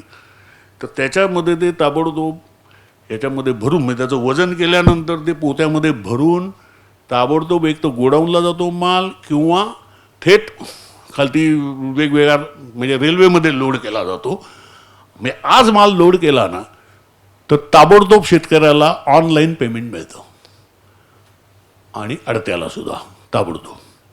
अशी ही जी एक सिस्टीम आहे ही सिस्टीम तोडायची हे जेव्हा मोदी सरकारने ठरवलं त्याच्या विरोधातला तो असंतोष आहे की एवढी एफिशियंट सिस्टीम आहे ती. आणि ही सिस्टीम उभारायला साधारणपणे 20 वर्ष लागली. ती काय एका रात्रीत उभारलेली नाही आहे ना. 20 वर्ष लागली. म्हणजे जेव्हा हरित क्रांती झाली म्हणजे नवीन वाण जेव्हा आणायचा निर्णय घेतला thanks to C Subramaniam Swaminathan यांना तेव्हा पंजाबमध्ये ही कल्पना नव्हती किती उत्पादन येईल. म्हणजे तेव्हा त्यांनी ती ॲग्रिकल्चर युनिव्हर्सिटी स्थापन केली. पंजाब ॲग्रिकल्चर युनिव्हर्सिटीला त्याचं एक्सटेन्शनचं काम सोपवण्यात आलं. आणि ती जी युनिव्हर्सिटी स्थापन झाली तेव्हा त्यांना माहीत नव्हतं किती उत्पादन होईल. पण इतकं प्रचंड उत्पादन आलं त्या गव्हाचं की शाळांना सुट्टी द्यायला लागली. सगळी गव्हाची पोती शाळांमध्ये ठेवण्यात आली. पंजाबातल्या सगळ्या शाळांना सुट्टी देण्यात आली होती तेव्हा. एवढं प्रचंड उत्पादन त्यावेळेला पंजाबात आणि पहिल्यांदा आपण ते केलं आणि we actually overcome this food crisis जो होता तो. आता हे तेव्हापासून म्हणजे हे 60च्या दशकापासून आत्ता आपण आहोत इथपर्यंत ते मग कारण गोडाऊन बांधलेलीच नव्हती ना. बांधायची आता गोडाऊन आहेत हे आहे सगळ्या सिस्टीम्स. एक सप्लाय व्हॅल्यू चेन उभं राहायला साधारणपणे 10 वर्ष लागतात. आणि ही सप्लाय व्हॅल्यू चेन तुम्ही तोडताय त्याच्या विरोधात ते आंदोलन होतं. ते आंदोलन केवळ नवीन कृषी कायदे वगैरे असा मुद्दा नाही. एक बनीबुनी सप्लाय व्हॅल्यू चेन तुम्ही तोडताय. कारण ते शेतकऱ्याला दिसतच होतं ना इकडे हे समजा बंद पडलं तर माझं काय होणार असा सरळ होता. आणि हा जो प्रदेश आहे त्याच्यामध्ये मी म्हटलं ना हा आघाडीवरचा प्रदेश आहे त्याच्यामध्ये. आणि तुम्ही आत्ता बघितलं तर तुमच्या लक्षात येईल हे आप हॅज स्वेप्ट धिस.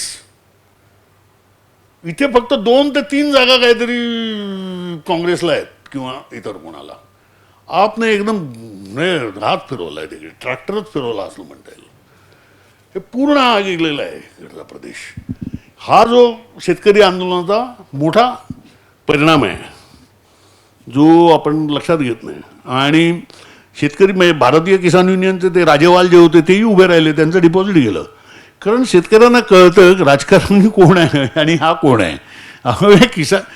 त्यांनी शेतकऱ्यांचं जे काय करायचं ते बरोबर आहे. आपली भारतीय किसान युनियन आहे ना ते युनियनचं म्हणून काम करायला ते उत्तमच आहेत. पण त्यांनी नेते नाही त्याला पक्षाला काही मतं दिली नाहीत.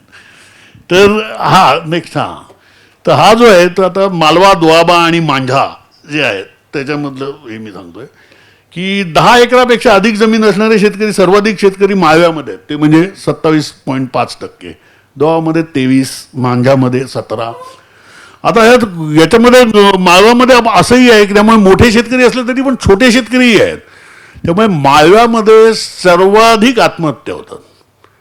म्हणजे गुरु नानक देव युनिव्हर्सिटी अमृतसर आणि पंजाब ॲग्रिकल्चर युनिव्हर्सिटी लुधियाना यांनी जॉईंट स्टडी केला. त्याच्यामध्ये आढळलं पंजाबातल्या सर्वाधिक म्हणजे 98% सुसाईड्स, फार्मर्स सुसाईड्स या माळव्यामध्ये आहेत. माळव्यामध्येही अतिशय म्हणजे हे मोठ्या प्रमाणावर आहे. आता माळव्यामधनं एक कालवा जातो तिकडे म्हणजे सतलजवरती ते हे जे आहे धरण कुठचं ते आपलं हां भाकरा नंगल, तर तिकडचा जो कालवा याच्यापर्यंत जातो ना राजस्थानपर्यंत, श्रीगंगानगरपर्यंत. त्यामुळे तो पण त्याच्यामुळे त्या कालव्याचे काहीतरी हे चुकलं आहे, त्यामुळे ते अनेक जमीन खारफूट झालेली आहे वगैरे असंही आहे. परंतु हा एक पंजाबातला म्हणजे हा ह्या इकडचा प्रदेश आहे तिकडे, त्यामुळे जमिनीच्या किमती तुलनेने कमी आहेत दोआबापेक्षा. म्हणजे दोआबामध्ये म्हणजे फारच हे आहेत म्हणजे रिच आहेत. एनिवेज तर हे जे आहे त्याच्यामुळे माळवामध्ये आता मी म्हटलं एक जमीनदारी होती, त्यामुळे कम्युनिस्ट गेले, त्यानंतर आत्महत्या पण कारण माळव्यामध्येच कापूस घेतला जातो. पुन्हा तो एक कनेक्शन आहेच, कापूस माळव्यामध्येच घेतला जातो आणि त्या कापसाच्यामुळे तर म्हणजे बऱ्याचदा नुकसान किंवा हे होत असतं की कापूस हे तिकडचं मेजर कॅश क्रॉप आहे. म्हणजे खरीपामध्ये ते तांदूळानंतर कदाचित बासमती किंवा बराचसा भाग ते याला ठेवतात कॉटनला, आणि ती कापसाची जात अशी आहे की त्याची ऑक्टोबरमध्ये ही करतातच, म्हणजे नोव्हेंबरपर्यंत संपूर्ण कापूस उपटला. आपल्याकडच्यासारखं नाही, आपल्याकडे कसं एप्रिल मेपर्यंत चालू होतं काहीतरी कवडी कापूस वगैरे वगैरे. तिकडे असलं काही नाही, तिकडे सरळ हे उडवूनच टाकतात कारण गहू लावायचा असतो ना नोव्हेंबरमध्ये, त्यामुळे तो त्याच्यात आता एनिवेज. तर त्यामुळे तिकडे ते आत्महत्येचं प्रमाण जे आहे ते जरा जास्त दिसतं. आणि हे जे 117 मतदारसंघ, आता हे सिम्पल स्टॅटिस्टिक्स आहे, 117 मतदारसंघ आहे त्यापैकी 69 म्हणजे 58% मतदारसंघ मालवा प्रदेशात आहेत. त्यामुळे हा प्रदेश राजकारणाच्या केंद्रस्थानी असतो. लोंगोवाल हे कोण तुमचे भिंडरावाले सगळे मालव्याचे आहेत, कोणी तिकडे म्हणजे अमृतसरचे कोणी नाही आहेत, हे सगळे मालव्याचे आहेत. त्यानंतर भगवंतसिंग मान हाही माळव्याचा, चरणजित सिंग चैनी याचा मतदार माळवामध्येच म्हणजे चमकोर साहिब म्हणतात तो रोपड किंवा आता रूपनगर जिल्हा आहे तिकडे, तो म्हणजे सतलुजच्या आधी आहे तो रोपड जिल्हा, तर तो माळव्यातला आहे. तर ते 17 साली आम आदमी पार्टीला माळव्यामध्येच आम आदमी पार्टीला 17 साली 18 जागा मिळाल्या होत्या. हे महत्त्वाचं आहे. आणि 2 मतदारसंघातच म्हणजे ती सुद्धा मांजामध्ये, दोआबामध्ये 2 मतदारसंघात ती यशस्वी झाली. म्हणजे 20 जागा होत्या, त्यातल्या 18 माळवामध्ये होत्या. ह्या मांझा प्रदेशामध्ये 25 मतदारसंघ आहेत. अमृतसर, गुरदासपूर, पठाणकोट, तरनतारण या जिल्ह्यांमध्ये पंथिक राजकारणाचं हे आहे. म्हणजे मगाशी मी सांगत होतो तेच. पंजाबात 32% लोकसंख्या अनुसूचित जातींची आहे, 32%. म्हणजे आपण जे म्हणतो ते हे जे आहेत ना बुटा सिंग, झैल सिंग हे सगळे त्याच्यातले आहेत. आणि ती इंदिरा गांधींनी जी रचना केलेली होती ब्राह्मण, दलित आणि अल्पसंख्य ही जी व्होट बँक केलेली होती, आज भाजप नेमकं तेच करते. ब्राह्मण आणि खालच्या जाती, मधल्या जाती नसल्या तरी चालतील, शेतकरी जाती नसल्या तरी चालतील भाजपला. तर ते ब्राह्मण आणि ओबीसी किंवा दलित यांचीच युती करू पाहतात. म्हणजे आत्ता जे झालं इथे यूपीमध्ये एक्झॅक्टली हेच घडलं आहे. आणि ते भाजप आता इंदिरा गांधीचा जो फॉर्म्युला भाजप आहे पुन्हा नॅशनल लेवलवरती आणू पाहत आहे. आणि इकडे पंजाबामध्ये हे इंदिरा गांधीने अतिशय टॅक्टफुली केलेलं होतं. आणि त्याबरोबर त्यांना शेतकरी जातींचा म्हणजे अर्थातच जाट ही तिकडे, जाट म्हणजे शेतकरीच समजला जातो तिकडे. जाट असं काय कोण बोलण्याची तसदीच घेत नाही, जमीनदारच म्हणतात ते, की 5 एकर जमीन असली तरी जमीनदार असतो तो, त्यामुळे तिकडे जमीनदारच म्हणतात. तर असे ते हे आहेत. तर ते म्हणजे हे जे आणि यांचं जे राजकारण आहे शिखांचं, त्याच्यामध्येही ते 5 ककार याला ते शीख मानतात ना. म्हणजे ते जे झालं आहे तर ते पंथिक राजकारण ते माणसामध्ये जास्त आहे असं. आता हे जे जथेदार तर ते आता हे बघा, हा बघितल्यानंतर कळतंच आपल्याला की हे एपीने बघ ना संपूर्ण मालवा आणि हे सगळं काबीज करून टाकलंय. म्हणजे साधला काही स्थानच नाही उरलेलं. याचं कारण हे कसं की पंजाबात अकाली दल आणि काँग्रेस असे आपल्याला जरी वेगळे पक्ष वाटत असले ना तरी पंजाबमधल्या लोकांना ते वेगळे वाटतात. त्यांची सगळी आतमध्ये एकमेकांशी नातेसंबंध आहेत. म्हणजे ते एकदा काढलं तर प्रत्येक हे अमरिक सिंग आणि हे सगळे यांचे सगळ्यांचे नातेसंबंध आहेत. त्यामुळे ते सगळे काही वेगळे करत नाही त्यांना, ते एकच समजले जातात ते. आणि ह्याच्या विरोधात एक मोठा असंतोष जो होता ना, म्हणजे आपचं मला ते एक हेच वाटतं की त्यांनी ते हे करू शकले, ते घरानं करू शकले ते. आणि किती म्हणजे साधी साधी माणसं आहेत, त्यांनी एकेकाला हे दिलंय, कोण एक मेकॅनिक आहे, कोण असं आहे, या सगळ्यांनी त्यांना लोळून म्हणजे सगळ्या हेवी वेट्सना म्हणजे जायंट किलर्स म्हणून अतिशय सामान्य माणसं पुढे आली आहेत. तर हे बघितलं आपण चित्र तर असं दिसतं. आणि हे जे आत्ता त्यांनी जे म्हटलं ना केजरीवालने, की मी आता शाळांचं बघितलं ना तर पंजाबमध्ये ना, आणि एक कसं आहे की पंजाबमध्ये एक ओपिलन्सचीच कल्चर आहे, ओपिलन्सचं म्हणजे सुबत्ततेची संस्कृती आहे, सुबत्तेची. आपल्याकडे जशी गरिबीची संस्कृती होती ना, महाराष्ट्रामध्ये प्रामुख्याने दुष्काळी प्रदेश होता, त्यामुळे सुबत्तेची संस्कृती आपल्याकडे नव्हती. तिकडे सुबत्तेची म्हणजे काय, म्हणजे प्रत्येक तालुक्याला एक लिमोजिन आहे पंजाबात. म्हणजे लग्नाला जायचं तर लिमोजिन पाहिजे, लग्न लिमोजिन. म्हणजे पंजाबाच्या लग्नामध्ये मी एकदा गेलो होतो, तर तुमच्याकडे लग्न असेल ना तर सगळे आळी तुमच्याकडेच जेवायला असते रोज, सगळी ती गल्लीचे लोक तुमच्याकडेच जेवायला रोज. ह्याला म्हटलं पुन्हा कोण लग्नच करणार नाही, म्हटलं जायला अशी पद्धत असेल तर. ही काय पद्धत आहे काय, सगळे गल्लीच्या गल्ली रोज तुमच्याकडेच जेवायला लग्न आहे म्हणून, हे काय शक्यच नाही असं. पंजाबमध्ये लग्न अतिशय साधं असतं, ते गुरुद्वारामधले जे काय एकदम सिंपल लग्नाचे काय विधी नाही, लग्न साधं, कार्यक्रम मोठा. म्हणजे लग्नाचं आमंत्रण, लग्नाची पत्रिका काढायची, त्याच्या अगोदर दारूचं लायसन्स घ्यायला लागतं.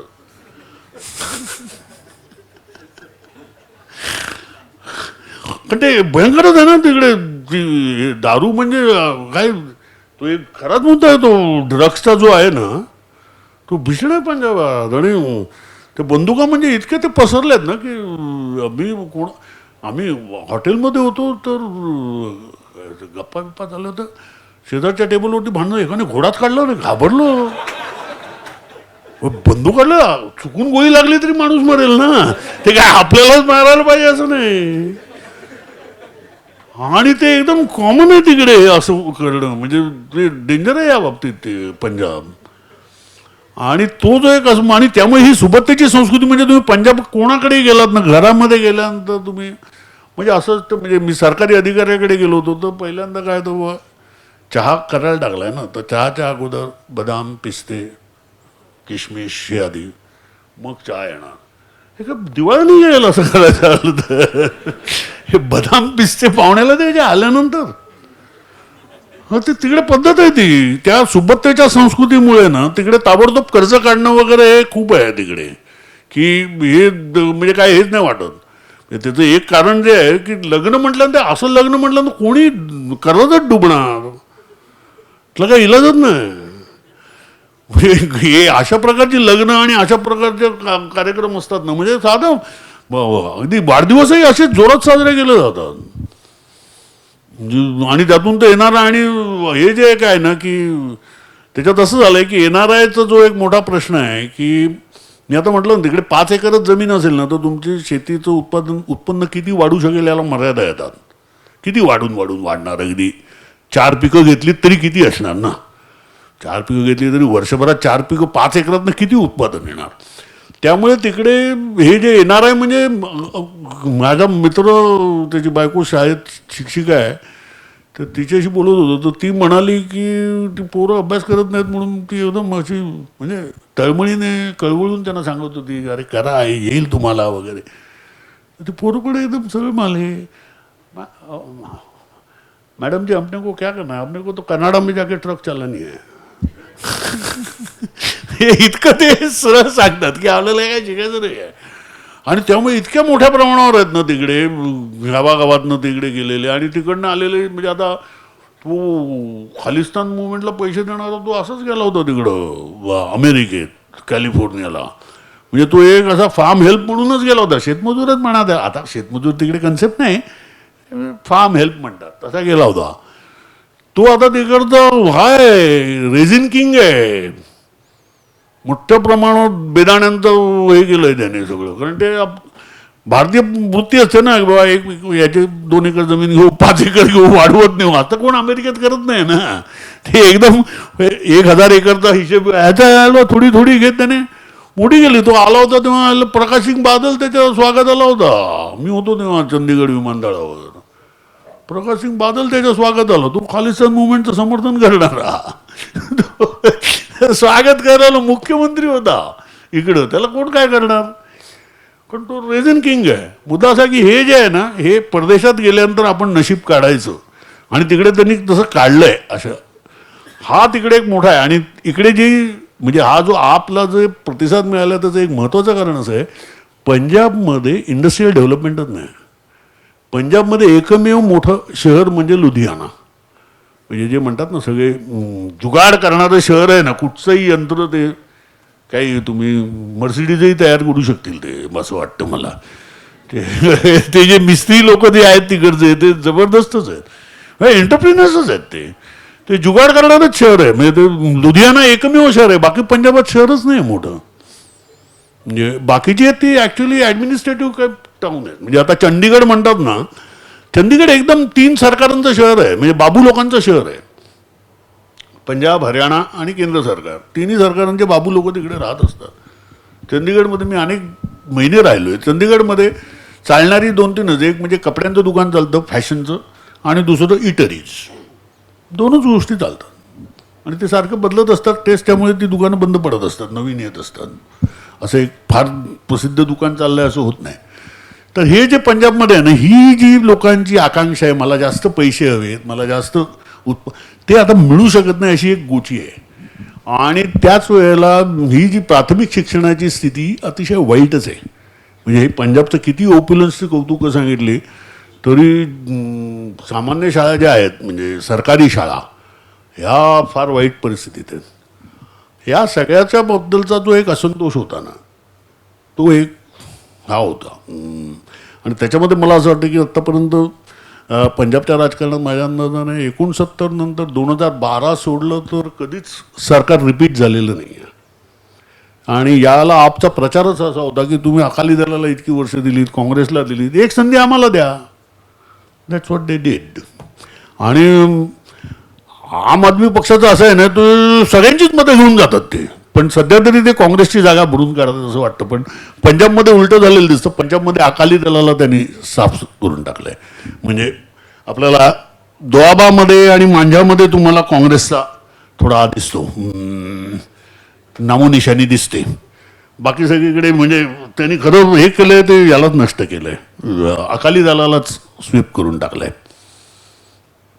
तर एक तर म्हणजे आता आपण हे करूया म्हणजे मी फार तपशिलात मी आत्ता म्हटलंच की मी तपशिलात जात नाही आहे कोणत्याही निवडणुकीच्या विश्लेषण वगैरे वगैरे मी फक्त त्यातलं भूगोल काय आहे आणि त्यातले फोर्सेस कोणते आहेत भूगोलाचे हे मी सांगितले आता आपण काही प्रश्न असतील तर घेऊया लेवलवरती पंजाब इतकं मोठं राज्य आहे आधी दिल्ली इतकं छोटं राज्य त्यांच्याकडे होतं तर हे इतके मोठमोठे पक्ष तिथं असताना नॅशनल पार्टीज पण आणि रिजनल पार्टीज पण आपने ते तुम्ही बाकीचं सांगितलं पण शेवटी पक्ष संघटना उभी करणं एक वेगळी गोष्ट असते तर ते नेमकं त्यांनी कसं केलं म्हणजे त्याचे एंट्री पॉईंट्स काय होते त्यांचे ऑर्गनायझेशनल एंट्री पॉईंट्स की जे लोकांना आपले वाटले आणि ती संघटना पण लोकांना आपली वाटली म्हणून लोकांनी म्हणतात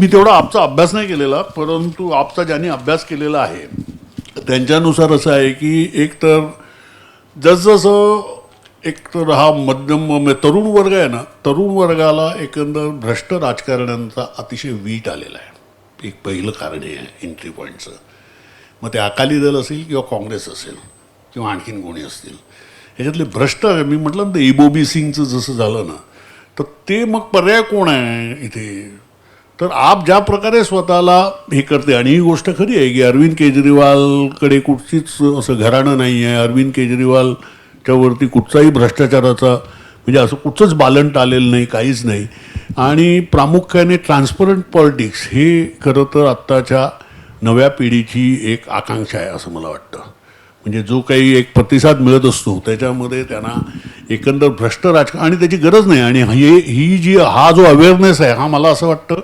ग्लोबलायझेशनमुळे किंवा याच्यामुळे जास्त आलेला आहे की यस मला माझी म्हणजे आधी कसं होतं नाही म्हटलं तरी ट्रॅडिशनल होतं म्हणजे म्हणजे ज्याला आपण असं म्हणू फ्युडल स्वरूपाचं राजकारण होतं. पण आता ग्लोबलायझेशनमुळे जो नवीन विचार आलेला आहे, आर्थिक विचार, मी समजा माझ्याकडे क्षमता असेल, माझ्याकडे गुण आहे, माझ्याकडे कौशल्य आहे, मला भांडवल मिळालं तर आपण हे करू शकतो, हा जो कॉन्फिडन्स नवीन पिढीमध्ये जो दिसतो आणि त्यांना असं वाटतं की या सगळ्याला अडथळा कुठचा आहे तर इकडच्या अमक्या अमक्या क्रोनी कॅपिटलिझमचा आहे, अमक्या अमक्या यांचा आहे. आणि याच्यामध्ये तुमच्या लक्षात येईल की हे म्हणजे हे बेकारच ते अकाली दलवाले, म्हणजे हे जे सगळे आहेत ना, प्रकाश सिंग बादल वगैरे वगैरे सगळे प्रचंड पैसे केलेले आहेत त्यांनी. मग मजिडिया वगैरे भीषण पैसे केलेले आहेत त्यांनी. सगळी कॉन्ट्रॅक्ट यांच्याकडेच असतात. काय असतात ती म्हणजे ते दिल्ली मुंबई आमच्या दिल्ली हे ज्या बस सर्व्हिस वगैरे सगळ्या आहेत ना, यांच्याकडेच असतात ती कॉन्ट्रॅक्ट. हे जे आहे याच्या विरोधात एक प्रचंड असंतोष धुमसत होता आणि तो आपने बरोबर टॅप केला असं मला वाटतं. आणि तो इकडे बरोबर, आणि ते मालवा एकदम परफेक्ट म्हणजे फर्टाईल लँड आहे त्यासाठी. तिकडे त्यांनी तो टॅप केला आणि तिकडे खरोखर लोकांना, म्हणजे माझा मुक्तासरला मालवातच आहे, मुक्तासरला माझा मित्रच आहे तो, म्हणजे त्याच्याकडे मी राहतोही. तर तो काँग्रेसचा आहे ॲक्च्युली, म्हणजे अमरिक सिंगचा कार्यकर्ता. तोही मला म्हणाला की हे कारण तोही हा आहे ना, म्हणजे त्याची शेती आहेच पण तो बायोलॉजीचा प्राध्यापक आहे. तर तो त्यालाही ही चीड आहे ना या लोकांबद्दल, असं ते होतं. त्यामुळे हे जो नवीन वर्ग जो आहे, तरुण वर्ग जो आहे, त्यांना ही भयंकर चीड आहे याच्याबद्दल, म्हणजे या प्रस्थापित पक्षांबद्दल, आणि त्यांना आप प्रॉमिसिंग वाटतो. एवढंच मला दिसतं याच्यामध्ये. गुड आफ्टरनून सर, मी धनंजय. सर, माझा नॉर्थ ईस्टबद्दलचा प्रश्न होता मणिपूरच्या संदर्भात, की जे नॉर्थ ईस्ट पूर्ण जो पट्टा आहे तो आयडिओलॉजिकली आपण म्हणू शकतो की अस्मितेशी तितका हिंदू अलाईन नाही आहे. तर आणि बी जे पीचा जो काऊ बेल्टमध्ये किंवा मैदानी भागातला मेन प्रोपगंडा किंवा मेन हा पॉलिटिकल एजेंडा असतो तो असतो हिंदू युनिफिकेशन किंवा हिंदू आयडेंटिटी पॉलिटिक्स. सर, तर त्या तुम्हाला नॉर्थ ईस्टच्या पट्ट्यामध्ये जे बी जे पीचं राजकारण आहे आणि इथलं राजकारण यामधलं मूलभूत स्ट्रॅटेजिकल आणि प्रोपगेंडा किंवा त्यांचं आयडेंटिटिकल कोणता तुम्हाला मूलभूत फरक दिसतो? आणि दुसरा सर प्रश्न होता की जर काल संजय मिस्किन सरांनी पण यूपीबद्दल सांगितलं, तुम्ही पंजाब आणि नॉर्थ ईस्टबद्दल सांगितलं की शेती आणि जी अस्थायी शेती आहे त्याच्या संदर्भात तिथलं राजकारण, तिथलं पॉलिटिक्स असतं आणि दलांचं राजकारण पण त्याच्या संदर्भात असतं. जसं काल सरांनी सांगितलं की दबंगई जी तयार होते ती दोआबच्या पट्ट्यामध्ये, नदीच्या पट्ट्यामध्ये जी जमीन नदीतून बाहेर निघते त्याच्या राजकारण असतं. आणि तुम्ही सांगितलं की मिझोरामच्या पट्ट्यामध्ये जी अस्थायी शेती असते त्यावरून जातीचं राजकारण असतं. या संदर्भात बी जे पीचं किंवा कुठल्याही पॉलिटिकल पार्टीचं काय स्ट्रॅटेजी होती टॅकल करण्याची? आणि पंजाबमध्ये आपण मागे अशोक गुलाटी सरांनी विविध इकॉनॉमिस्टनी म्हणते की बफर स्टॉकपेक्षा जास्त गहूचं उत्पादन तिथे होतं, तर डायव्हर्सिफिकेशन गरजेचं आहे. तर याला तुम्ही बघितलं की कुठल्याही पार्टीने शेतीचे डायव्हर्सिफिकेशन किंवा शेतीतून माणसांना बाहेर काढण्यासाठी कुठला एजेंडा घेतलेला आहे का? Thank you sir. Okay, thanks. 3 प्रश्न आहेत. पहिला प्रश्न आहे मला समजल्याप्रमाणे याचा ना बी जे पीची आयडिओलॉजी. आता हे बी जे पीची आयडिओलॉजी मला असं वाटतं की हे काय झालं आहे, आपण जरा महाराष्ट्रात राहत असल्यामुळे आणि महाराष्ट्राचा समावेश साधारणपणे 1990मध्येच गायपट्ट्यात झाला आहे मला वाटतं. म्हणजे ती ही निघाली ना अडवाणींच्या रथयात्रेचा सगळ्यात मोठा परिणाम म्हणजे महाराष्ट्र गायपट्ट्यात गेला. महाराष्ट्र आणि कर्नाटक ही 2 राज्य 1990पर्यंत गायपट्ट्यात नव्हती, ती गायपट्ट्यात गेली. त्यामुळे आपण गायपट्ट्यासारखा विचार करतो. त्यामुळे आपल्याला असं वाटतं की भाजप ही अशी हिंदुत्ववादी म्हणजे आहेच ती, परंतु कुठच्याही राजकीय पक्षाला निवडून येण्यासाठी जिकडे हिंदू बहुसंख्य नाहीत तिकडे तुम्ही ही लाईन घेऊ शकत नाही ना, असा एक होतं. आणि त्यामुळे त्यामुळे प्रत्येक ठिकाणी वेगवेगळी स्ट्रॅटेजी असते. तर ते आपल्याला असं वाटतं, मला असं वाटतं की आपण तो जो तिकडचा जो डिस्कोर्स काय आहे किंवा संभाषित काय आहे हे आपण ध्यानी घेत नाही. आणि मग तिकडचा आता त्या सगळ्या नॉर्थ ईस्टमध्ये असणारा कॉमन इश्यू कोणता आहे? बांगलादेशींचा. तो सगळ्यांना अपील होतो. तो मणिपुरीनं अपील होतो, तो आसामीनं अपील होतो, तो बंगाल्यांना अपील होतो, तो अरुणाचलमध्ये अपील होतो, तो नागालँडमध्ये अपील होतो. सगळ्यांना अपील होणारा प्रश्न कोणता आहे? बांगलादेशी. या विषयावरती काँग्रेस असेल किंवा सेक्युलर असेल काय भूमिका घेतात? काय घेत नाही खरं सांगायचं तर. त्यांचं म्हणणं ते म्हणजे अशी ठाम भूमिका नसते, कारण आपण मानवतावादी असतो. आपण असं नाही म्हणू शकत यांना बाहेर काढा, यांना हे करा, रोहिंग यांना हाकलून द्या, असं कधीच मानवतावादी माणसं बोलणार नाहीत किंवा जे सेक्युलर आहेत ते बोलणार नाहीत. त्यामुळे तिकडे ॲक्च्युली त्यांनी जो रॅलिंग पॉईंट घेतला आहे ना नॉर्थ ईस्टमध्ये, हा बांगलादेशी हा घेतला आहे. आता त्यातला फोलपणा सगळ्यांना माहिती आहे, तरी पण ते माझ्या भावनांना ॲड्रेस करतात ना, असं असतं. म्हणजे जसं शिवसेना मुंबईकर शिवसेनेमध्ये ॲक्च्युली काय आहे की तुम्ही बघाल की महाराष्ट्र सरकारमध्ये जवळपास 90% मराठी आहेत, पण महाराष्ट्र राज्य शासनाच्या कर्मचाऱ्यांची युनियन शिवसेनेकडे नाही आहे. मुंबई महापालिकेमध्ये 90% मराठी आहेत, पण मुंबई महापालिका युनियन शिवसेनेकडे नाही आहे. सिंडिकेट बँकेमध्ये, आता सिंडिकेट बँक मत झाली, पण सिंडिकेट बँकेमध्ये सर्वाधिक म्हणजे अल्पसंख्य असतील तर ते मराठी भाषिक होते, पण सिंडिकेट बँकेची युनियन शिवसेनेकडे होती. This is how identity politics plays. तसं ते होतं की माझ्या म्हणून आता मुंबईमध्ये हे काही झालं तर मी 10% असलो तरी मी शिवसेनेला 1% मतदान करतो ना, मग 15% असलो तरी. आणि त्याच्यामध्ये शिवसेना सरकार म्हणून शिवसेना इतके वर्ष महापालिकेवरती ताबा ठेवून आहे. मुंबईतला मराठी लोकांचा टक्का घटतोय ना, घटतोय. शिवसेनेला मत दिल्यानंतर काही फार मोठं भलं होतं आहे का? नाही. परंतु अरे माझ्या आपले आहेत ते, म्हणजे मराठी माणूस आहे. That's how it works. तसं ते बांगलादेशींचं जे त्यांना माहिती आहे बांगलादेशींना ते काय बाहेर काढणार आहेत का, ते केलं ते अंगाशी झालं ना सगळं. ते काय ते CAA ची अंमलबजावणी म्हणजे ते काय नॅशनल पॉप्युलेशन रजिस्टर जे झालं त्याच्यामध्ये काय झालं बघितलं ते आपण. तरी पण तो प्रश्न हा होतो. त्यामुळे BJPने तिकडची स्ट्रॅटेजी बदललेली आहे, हे सरळच आहे. आणि त्यामुळे ते हां दुसरा मुद्दा असा आहे, पुन्हा तो एक असा असतो की yes it is addressing the aspirations ज्या पुढच्या आहेत त्यांच्या, त्याला ते ॲड्रेस करतात. आणि त्याच्यामध्ये ही जी वेगवेगळी आणि दुसरं म्हणजे एक संघटना असते. आणि भाजपचं एक सगळ्यात महत्त्वाचं लक्षण असं आहे ना की भाजपमध्ये ना एक बाबा काय बाबा एक माणूस धरून भोवती संघटना बांधलेली नसते, ते एका आयडिओलॉजीला भरून संघटना बांधलेली असते. म्हणजे आता आसाममध्ये आता हेमंत बिस्वा शर्माला समजा आसामचा मुख्यमंत्री केला असता तर काय बिघडलं असतं, पण राहुल गांधीला नाही वाटलं, कारण काँग्रेसमध्ये संघटना केंद्रित विचार नसतो, तो व्यक्ती केंद्रित असतो. तर मग तो तरुण गोगोई म्हणेल तो, मग तरुण गोगोई नाही तर मग सैकियाचं काय म्हणणं आहे, असं हे संघटना म्हणून नाही विचार करत ना.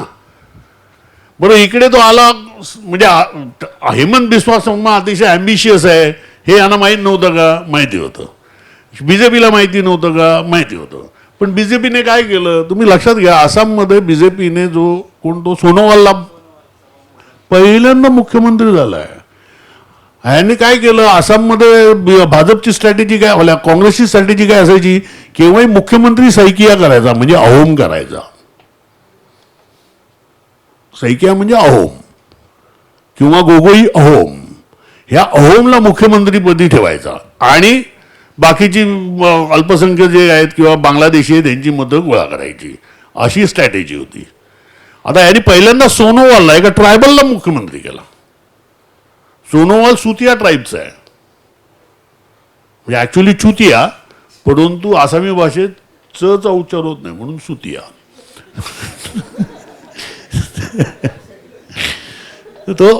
तो त्यांचा तिकडचा आहे, तर त्याला केला. पण त्याला उपमुख्यमंत्री म्हणून तो राहिला ना 5 वर्ष, आणि मग त्याने सांगितलं मला आता मुख्यमंत्री व्हायचं आहे, मग त्याला मुख्यमंत्रीपद दिलंय.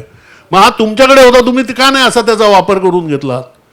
कारण असं की मुळात काँग्रेस पक्ष संघटना म्हणून विचारच करत नाही, ती आपल्या काही सरदारांना डोळ्यासमोर ठेवून विचार करते. असं झालं की तसा भाजपचं नाही आहे. भाजप असं करू शकते की हो ते सोनोवालला आम्ही केंद्रात घेतो वगैरे, म्हणजे जो काही अशा प्रकारे ते ॲडजस्ट करतात. तर ही एक लवचिकता भाजपमध्ये आहे. कारण आपण म्हणतो तसं नाही आहे, हा मोदीचा करिश्मा नाही आहे. ॲक्च्युली इट इज द संघटन that matters. Organisation that matters. व्यक्तीचा करिश्मा हा इंदिरा गांधींच्या काळात होता. आत्ता व्यक्तीपेक्षाही त्यांनी जी संघटना उभारलेली आहे आणि बारक्या बारक्या सगळ्या गोष्टी त्यांच्याकडे ज्या असतात ना, त्याच्यातून ते घडतंय. त्यामुळे मला एक पहिल्या प्रश्नाचं उत्तर मला असं वाटतं मिळालं. दुसरा प्रश्न याचा शेतीशी संबंधित. आता एक तर लक्षात घ्या, हे दबंग आहे ना, हे प्रत्येक ठिकाणी वेगवेगळे आहे. म्हणजे पंजाबात असे कोण दबंग वगैरे नाही आहे. पंजाबची अर्थव्यवस्था ही शेती प्रधानच आहे. पण पंजाबमध्ये ॲश्युअर्ड पाणी आहे, ॲश्युअर्ड जमीन आहे. तिकडच्या नद्या काही ह्या कापत जात नाहीत. काय तुमचे प्रदेश काय कापत जात नाही, कारण धरणातून म्हणजे ते तसे आहेत. त्यामुळे ते तर काही होत नाही. हे हे गंगेच्या खोऱ्यातच ते सगळं मोठा प्रॉब्लेम आहे. आणि तो सगळा UP-पासून बिहारपर्यंत आहे. आणि त्या प्रत्येक जमिनीची नावंही वेगळी आहेत. म्हणजे ते दियारा जो असतो ना, की ते दियारावाले असे म्हणतात की हम दियारे के आहे, तुम उंगली दिखाओगे तो हम हात काट देंगे, असं. कारण ती जमीन अतिशय सुपीक असते दियाराची. तर ते एकदम असे असतात, ते हम दियारे के आहे. हे भागलपूरला वगैरे तर तो तिकडचा तो दबंगपणा आहे ना, तो वेगळा आहे. त्या आणि नॉर्थ ईस्टमधला प्रश्न वेगळा आहे.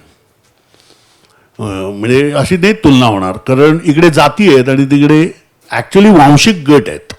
खरं तर आता जमाती पण असं म्हणू नये, ते वांशिक गट आहेत. आणि तिकडे शेती हाच म्हणजे सगळेजणांची शेतीचाच व्यवसाय आहे ना. तर त्यांना ती जमीन हा त्यांचा म्हणजे आधारच असतो. त्याच्याशिवाय ते जगूच शकत नाहीत, कारण रोजचं भात तिकडनंच येतं. तर आणि मग बाकीचं मासे बिशे काय ते मिळतात कुठेही. पण रोजचं एक स्टेपल फूड म्हणायचं तर भात, तर त्याच्यासाठी शेती हवीच. भात आणि डाळ काही असेल आणि ते तिकडे आहे. त्यामुळे अशी तुलना व्हायची नाही शेतीच्या बाबतीत, की तिकडचं ॲग्रिकल्चर हे मुळात सबसिस्टन्स आहे नॉर्थ ईस्टमधलं. आणि पर्टिक्युलरली ट्रायबल अख्ख्या नॉर्थ ईस्टचंच ॲग्रिकल्चर सबसिस्टन्स लेवलचं आहे. पोटापुरतं कमवून मग बाकीचं काय ते विकायला आणतात. UPची तशी स्थिती नाही आहे. It is not subsistence level agriculture. ते मार्केटसाठी उत्पादन करतात, त्यांचं वेगळं पडतं. त्यामुळे तो असा ही डायरेक्ट तशी तुलना व्हायची नाही त्या दोन्ही राजकारणांची. तिसरा प्रश्न कोणता होता? त्याच्या पर्टिक्युलरली पंजाबमधलं. आता कुठेही डायव्हर्सिफिकेशन मी आत्ता म्हटलं ना, सरकारने खूप पैसे टाकायला लागतात. म्हणजे आपल्याकडे फलोद्यान योजना आली, डायव्हर्सिफिकेशन झालं. पैसे कोणी टाकले? सरकारने. खाजगी भांडवलला कधीच पैसे नाही टाकणार याच्यात. म्हणजे ग्रीन रेव्होल्युशन झाली, डायव्हर्सिफिकेशन झालंच की. नवीन टेक्नॉलॉजी आली, नवीन हे आलं, पैसे कोणाला टाकायला लागले? सरकारला. कोणाला नाही टाकता यायचे. ही आता तुम्ही म्हणता ना APMC आपल्याकडे काय म्हणजे लोक म्हणतात आपल्याकडे काय, आपल्याकडे बंदी आहे काय? टाटाने याने रिलायन्सने काढावं की APM मुंडा एखादा? नाही चालणार. कडे एवढं इन्फ्रास्ट्रक्चर उभारायचं आणि वर्षातनं समजा काही दिवसच काम असतं ना तिकडे, रोज नसतं. हे फक्त सरकारच चालवू शकतं. मग हे सपोर्टिव्ह रोल करू शकतात ते. त्यांना तर आहेच ना परवानगी, तुम्ही खाजगी मार्केट उभारू शकता. का नाही रिलायन्स खाजगी मार्केट उभारत, किंवा का नाही टाटा खाजगी मार्केट उभारत? एवढी इन्व्हेस्टमेंट केल्यानंतर तेवढा रिटर्न नाही आहे, रेट ऑफ रिटर्न तेवढा नाही आहे. सरकारला काही ठिकाणी मग तुम्ही जे म्हणताय डायव्हर्सिफिकेशन म्हणजे येस, अशोक गुलाटीचं तुम्ही उदाहरण, अशोक गुलाटींनी तेच म्हणलंय की सरकारने काही 1000 कोटी टाकावेत ना. मग अशोक गुलाटी खरं तर याचा मोठे समर्थक आहेत मार्केट रिफॉर्म्सचे आणि याचे मुक्त भांडवलशाहीचे. परंतु ते पण सांगतात की सरकारने याच्यात पैसे टाकावेत तरच हे होईल, डायव्हर्सिफिकेशन होईल. सरकार ते करायला तयार नाही आणि असले काय ते उपद्व्याप चालू असतात, अशी भानगड आहे. त्यामुळे हे असं व्हायचं नाही. तर म्हणजे आता दुधाची क्रांती झाली का? कारण अमूल वगैरेमध्ये सरकारने पैसे टाकले म्हणून झाले. आणि केव्हाही एक सप्लाय व्हॅल्यू चेन उभारायला म्हणजे दूध क्रांती आपण म्हणतो ना, ती साधारणपणे 80च्या दशकात तिची पायाभरणी सुरू झाली आणि 90च्या दशकात ती पूर्णत्वाला गेली. हे आत्ता आपण पंजाबचं पण मी सांगितलं ना, 67मध्ये वगैरे सुरुवात झाली. आत्ता आपण इथपर्यंत आलो. नेहमीच्या निकालांच्या आकडेवारीचं विश्लेषण करण्यापेक्षा जिओ पॉलिटिकल अंगाने सुनील तांबे सरांनी पंजाब आणि मणिपूरचं विश्लेषण आपल्यासमोर मांडलं. आणि या विश्लेषणामधून आपल्याला सध्या तिथे असलेले प्रश्न आणि आगामी काळात तिथे काय होऊ शकतं, राजकारण कोणती दिशा घेऊ शकतं, या गोष्टी समजल्या. त्यांनी अतिशय सुंदर विवेचन केलं. त्यातून आपल्याला निश्चितच काहीतरी ठोस मिळालं असेल अशी मी आशा करतो. या कार्यक्रमाला उपस्थित असलेले यशवंतराव चव्हाण प्रतिष्ठानच्या विभागीय केंद्राचे संचालक आणि MGM विद्यापीठाचे कुलपती अंकुशराव कदम सर, ज्येष्ठ पत्रकार प्रवीण बर्दापूरकर सर, जयदेव डोळे सर, दैनिक सकाळचे संपादक दयानंद माने सर, त्यानंतर सुहासजी तेंडुलकर सर, त्याशिवाय देविदास तुळजापूरकर सर. उद्या ज्यांचं व्याख्यान होणार आहे ते श्रीकांत देशपांडे सर आणि यशवंतराव चव्हाण प्रतिष्ठानचे निलेश राऊत सर, राहुल कोसंबी सर, या सर्वांचे मी आभार मानतो. आणि सर्वात महत्त्वाचं म्हणजे हे व्याख्यान आपण मन लावून ऐकलं आणि त्यावर विचारमंथनही केलं. आपल्या सर्व विद्यार्थ्यांचं मी मनापासून आभार मानतो. धन्यवाद.